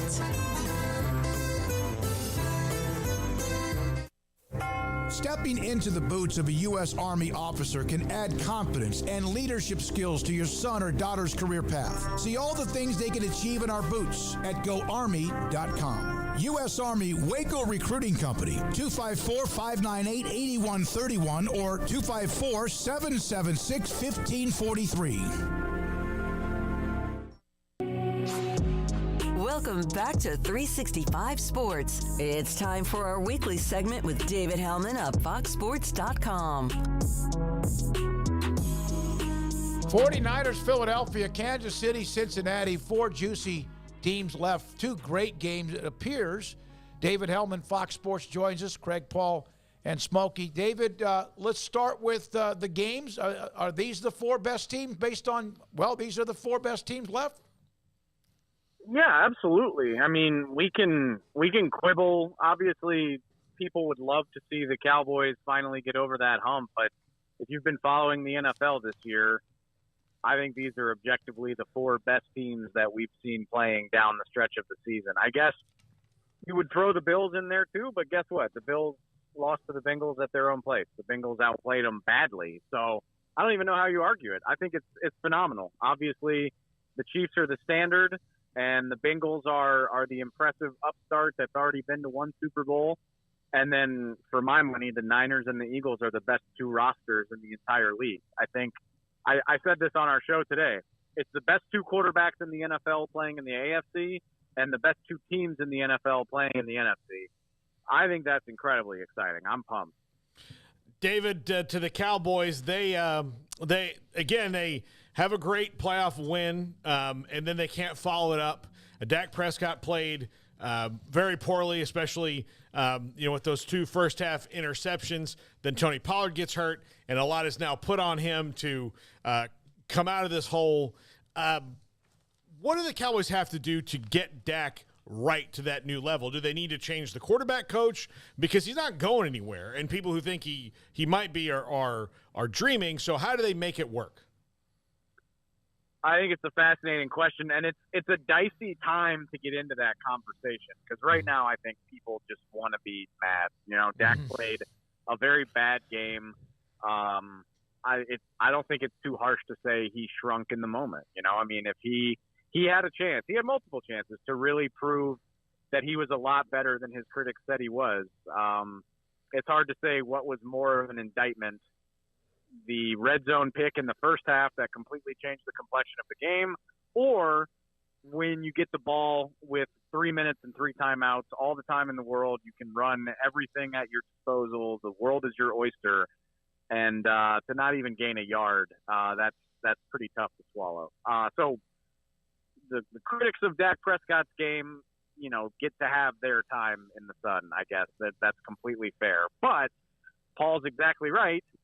Dak's not going anywhere. You're crazy, or you don't understand how this league works if you think he is. And so regardless of whether, there's this argument, because what I'm about to say is Dak needs more help. And people are going to come back and say, well, he shouldn't need help if he's that good. And the brutal reality is he's just not. And honestly, I think what we're seeing playing out in front of us is Patrick Mahomes and maybe Joe Burrow. I'm not completely ready to say that about Joe just because his receiver and running back talent is so good. But really, there's only one or two quarterbacks in the league who are really good enough to do it without a ton of help. I mean, we would all say Aaron Rodgers and Josh Allen are objectively better quarterbacks than Dak Prescott. And where has that gotten them in the playoffs the last few years? Not past the divisional round. It's very, very, very hard to do, even if you have a better quarterback than Dak. So Dak needs more help. And we can go down a long list of what that looks like. I mean, I've been saying since May, I don't think the Cowboys provided Dak with enough receiver help. It's very encouraging that CD Lamb really stepped into the role of being number one. He was amazing this year. He was amazing yesterday, but Michael Gallup isn't the guy we remember from the ACL, from before the ACL tear, or at least he wasn't this year. Jalen Tolbert wasn't ready for prime time. Noah Brown is nice, but not a guy that you want to lean on. Same thing can be said for T.Y. Hilton, who they didn't add until 2 weeks before the season ended. I think there are some encouraging things about the offensive line. Tyler Smith really looks like a fantastic draft pick. I think Terrence Steele is a guy that you try to keep around and get him healthy and plug him back into the lineup. Hopefully Zach Martin doesn't plan on retiring anytime soon. And you've got some decisions to make on defense, whether that's Anthony Brown, Leighton Vander Esch, et cetera. But I think Dak Prescott needs more help. I think he's a good quarterback. I don't think he's the type of quarterback that can elevate his team without a little bit more around him. So whatever that looks like, whether it's focusing on offense in the draft, whether that's finally opening up the free agency wallet, whatever you got to do, I think there's going to be some interesting decisions to be made. You got to figure out what to do about Tony Pollard. You probably got to have some tough conversations about Zeke Elliott's viability and how much money he's making. But priority number one, I think, should be surrounding Dak Prescott with more talent because he's not going anywhere. And this offense probably isn't either unless there's more playmakers to help him lift his game. Well, David, I went on a tweet storm after the game last night, which I'll send you, and I'm curious in your opinion on it. But the basic thing was, to me, the Cowboys had kind of a decision in the offseason to save cap money, which was Amari Cooper. So they decided to trade Amari Cooper, which turned out to be below market value. They had already decided to re-sign Michael Gallup, knowing that he wouldn't be back for at least a few games and banking on the fact that all of a sudden he was going to be back to that form when they knew he wasn't. Zeke Elliott, for better or worse, they maybe not have saved us money, but they could have. He was the guy they chose instead of Amari Cooper, and then it kind of sent down the road of all the things like the Odell Beckham chase, who was a guy who got hurt after Michael Gallup. So if Michael Gallup wasn't fully ready and this guy got hurt well after him, how was that going to work out? And then here they are, and Tony Pollard gets hurt, and they have no playmakers but CD Lamb for Dak Prescott. Yeah, I mean, honestly, I get self-conscious about sounding like a broken record. Because I spent the offseason loudly complaining that I thought the Cowboys were setting Dak Prescott up to fail. Looking at the offense, I did not see the juice that was going to make this team better than what we saw last year, to the point where I had a theory in the offseason where I was like, okay, maybe the Cowboys are doing a soft reset. Like maybe they're trying to get rid of some contracts that they really don't like. You know, I remember they renegotiated DeMarcus Lawrence's contract. They traded Amari Cooper, and that'll free them up to pay guys like Micah Parsons and Trayvon Diggs and give them a little bit more cap flexibility in the future. I'll say this. I mean, like I said before the season, I didn't think the Cowboys had the talent on offense to even get to the playoffs, and they obviously won 13 games. So I'm sure that sounds like I'm making excuses out the wazoo for Dak Prescott. I'll say it again. He did not play well yesterday. But, yeah, like it's not revisionist history to say, oh, well, there's not enough talent on offense. That's a thing that people have been saying since May. And they did get all the way to the divisional round of the playoffs, but it sure seemed like it bit him to me. And that's not to completely let Dak off the hook. I'll say it one more time. He played one of the worst games that I can remember him playing. Not quite as bad as he played against Washington in the regular season finale, but certainly one of his handful of worst games in the last 3 or 4 years. So it's a little bit of both, but I think it's completely fair to question just how good the Cowboys' overall offensive talent was. And like I said, I think fixing that should be priority number one, because I don't know, especially with Tony Pollard getting hurt, I don't know how you look at this offense with Dak and CD in the second half trying to make it work almost on their own, and think that that's something you should try to run back next year. If that's the case, and not arguing with you, you know them much better than I do, why did they seem to be pretty dynamic, though, with their stats? The overall offense? Yeah. That's a wonderful point. I mean, they were a top 5 offense in the league. Yeah. They did have success. Again, they won 13 games. I think it's the emergence of CD Lamb. I think he answered a lot of doubters this year. You know, I had my questions about where he fell in the echelon of receivers. I think he answered that. He's second team All-Pro, despite playing in an offense where there weren't a ton of pass catchers taking the attention off of him. And Tony Pollard developing into the guy that he developed. I mean, a Pro Bowl running back. We knew he was good, but I think the volume that he got really allowed him to flourish in a way that we hadn't seen. And then I think the other mix of that is between their defense and the talent that they did have. I mean, let's be fair. Like, the Cowboys are clearly, they're not a bad roster. They're not a bad roster at all. They're a good playoff caliber team. They've won 12 games 2 years in a row. But when you get to the divisional round of the playoffs, odds are you're playing against the best teams. Like I said, I mean, if San Francisco doesn't have the best roster in the league, then Philly does. I think those two are a cut above in terms of just having a guy at every single position. And so it's not to say that the Cowboys are a bad team, but to win those types of games, I think you need a little bit more. And just to prove my point, or to illustrate my point, Josh Allen scored 10 points yesterday.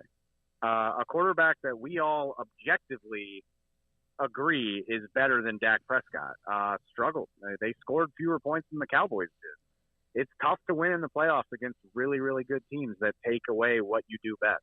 And so in a world where Dak Prescott is on this team, like the way that the NFL works, like it would be financial suicide to get rid of him. I just think the answer is to try to make your offense even more talented, even though it was already pretty good. If Dan Quinn does take another job as a head coach somewhere else, he might take people with him. But who most likely, if in your thoughts on staff, may not be back next year? I mean, Dan is the obvious one, just because he so closely flirted with the head coaching jobs last year, and once again had a very good season. And there's no telling how many guys he would take. Like, there's a handful of candidates that I would think you could promote to defensive coordinator from Dan's staff, but I have no idea how many of them are out of contract and how many might try to follow him to whatever job he takes. It's interesting, and I would imagine this question is indirectly about Kellen Moore. It is interesting. Like, Kellen Moore falls in a very similar world as Dak, where the numbers will tell you, like, in the regular season, the Cowboys have had a top 5 offense, like, every year that he's been the offensive coordinator. But they've obviously looked very uninspired and very not explosive when they've gone up against good teams when it mattered.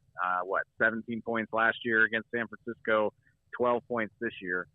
And part of me, like, you look at teams like the Niners, like what Kyle Shanahan does to scheme things up and make life easy on his quarterback.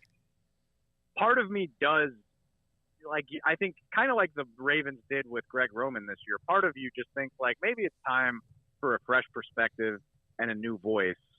But at the same time, I still think there's plenty of weight to being a top 5 offense 4 years in a row. I mean, that's very hard to do. So I don't think Kellen Moore would go anywhere, and I'm sure that's frustrating for Cowboy fans. Like, I don't think his resume is so good that it'll lead to him being a head coach. I feel like we really haven't even talked about that as a possibility this year.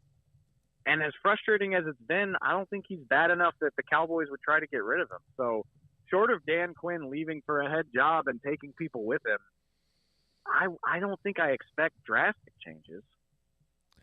David, did Ezekiel Elliott end his Cowboys career playing center and getting blown up on a bizarre trick play?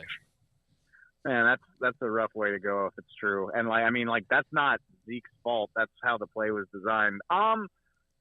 Look, like I said, I think a tough conversation needs to be had with Zeke. Obviously, his contract is one of the biggest problems for this team right now. He's accounting for way too much money for a guy who just isn't a difference maker at this point in his career. I do think he still has use. Some of the stuff he does, he had a fantastic second effort to get a first down yesterday. Like the hard yardage and stuff, there's still value there, but it goes without saying that it's not worth what the Cowboys are paying for it. I do think it's interesting though.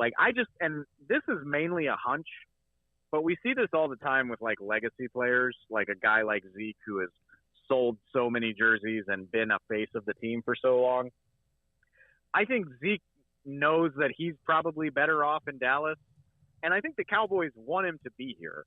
So I'm not ruling out the possibility that he would agree to a pay cut.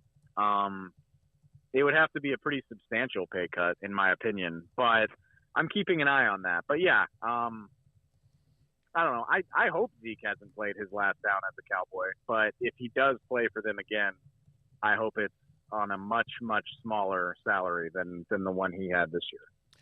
David, thank you very much. It's final four in the NFL Cowboys season done. 12 wins in the year. Second round knocked out. David Hellman, Fox Sports, with us on Mondays, and we'll hope to be able to get David throughout the offseason, including the playoffs and into the Super Bowl here in a couple of 2 or 3 weeks in Glendale, Phoenix area.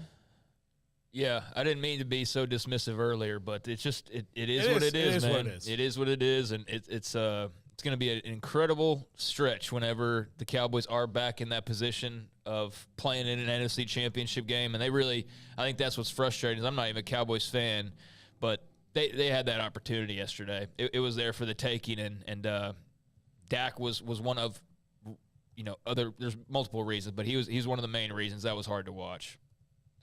Yeah, it was as if he was playing a little bit hyperventilated or maybe scared in some which makes no sense. And you don't pay a guy that kind of money, I don't care what the value is of a quarterback, and then have him be outplayed by a rookie who's on a hell of a streak, Brock Purdy from Iowa State. This is 365 Sports, back with Paul's Top 5.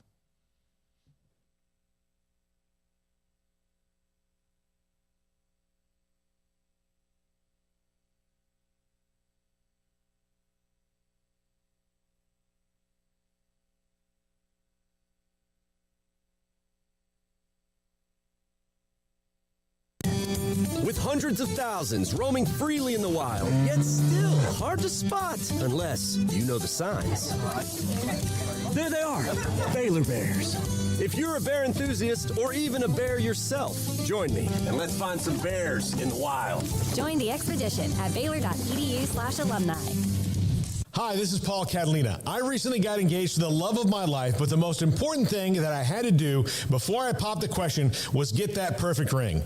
And I know nothing about rings. So I went to the wedding ring store, Boozer's Jewelers on Valley Mills Drive. I knew I needed a custom design, and that's exactly what they do. 9 out of 10 of their engagement rings are designed in-house. The entire process took less than a month, and they were great every step of the way. Great options on financing, excellent selection, and talented designers. My fiance and I get nonstop compliments on the ring. I only deserve credit for doing the smartest thing I could, walking into Boozer's and letting them work their magic. Your one-of-a-kind fiance deserves a one-of-a-kind ring, and that's what you get at Boozer's. Boozer's Jewelers, the wedding ring store on Valley Mills Drive. From the first workout to the last practice, sports is an incredible and rewarding challenge. Hi, this is Dan Ingham with the First National Bank of Central Texas, and we're proud to support each athlete, every parent, and our educators. From families, small businesses to the biggest industry, we're here to help. With remarkable products like our free First mobile app, we've got banking ideas that fuel big dreams. That's the First National Bank of Central Texas. Familiar faces making local decisions. Member FDIC, Equal Housing Lender. Shorty's Pizza Shack at 12th and Bagby is a homegrown, locally owned pizza place that's out of this world. Everything from the dough, the sauce, the sausage topping is made fresh in-house. Not to mention the amazing pizza pillows, the chicken wings are to die for.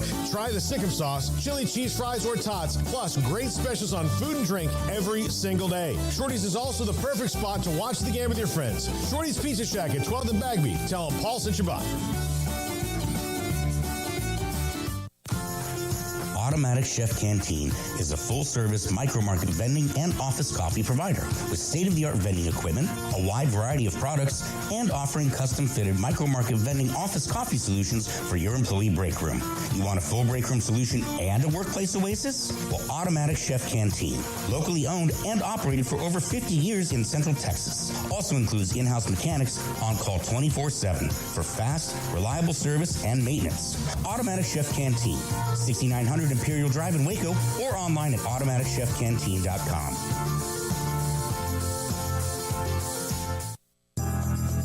Riverbend Liquor and Wine, Lakeshore Drive and North 19th Street, right behind the bank, is a hidden gem in Waco. If you're a fan of bourbon, especially local Texas bourbons, that's where you gotta go. Balcones, TX, Devil's River, whatever it is, they've got it. Riverbend Liquor and Wine, plus the best selection of craft beers in Waco, seasonally churned out throughout the year. Whether it's spring, summer, fall, or winter, Riverbend Liquor and Wine, best selection of craft beers, a speedy drive-through window, and excellent customer service. Find out more on Instagram or just go by and see them. Lakeshore Drive at North 19th Street behind the bank.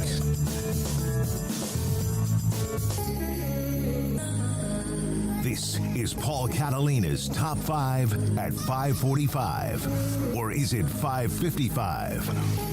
Either way, it's the Top 5.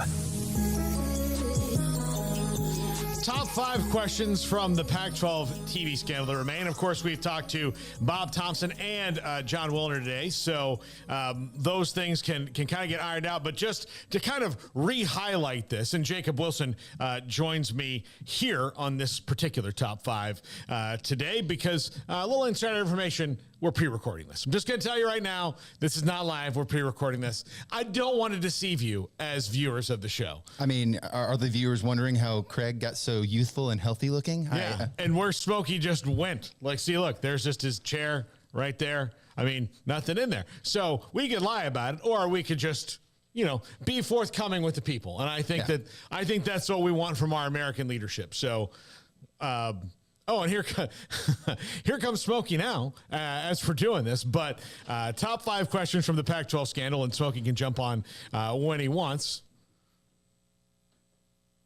Do you want to just hop on? I'm going to have fun with it.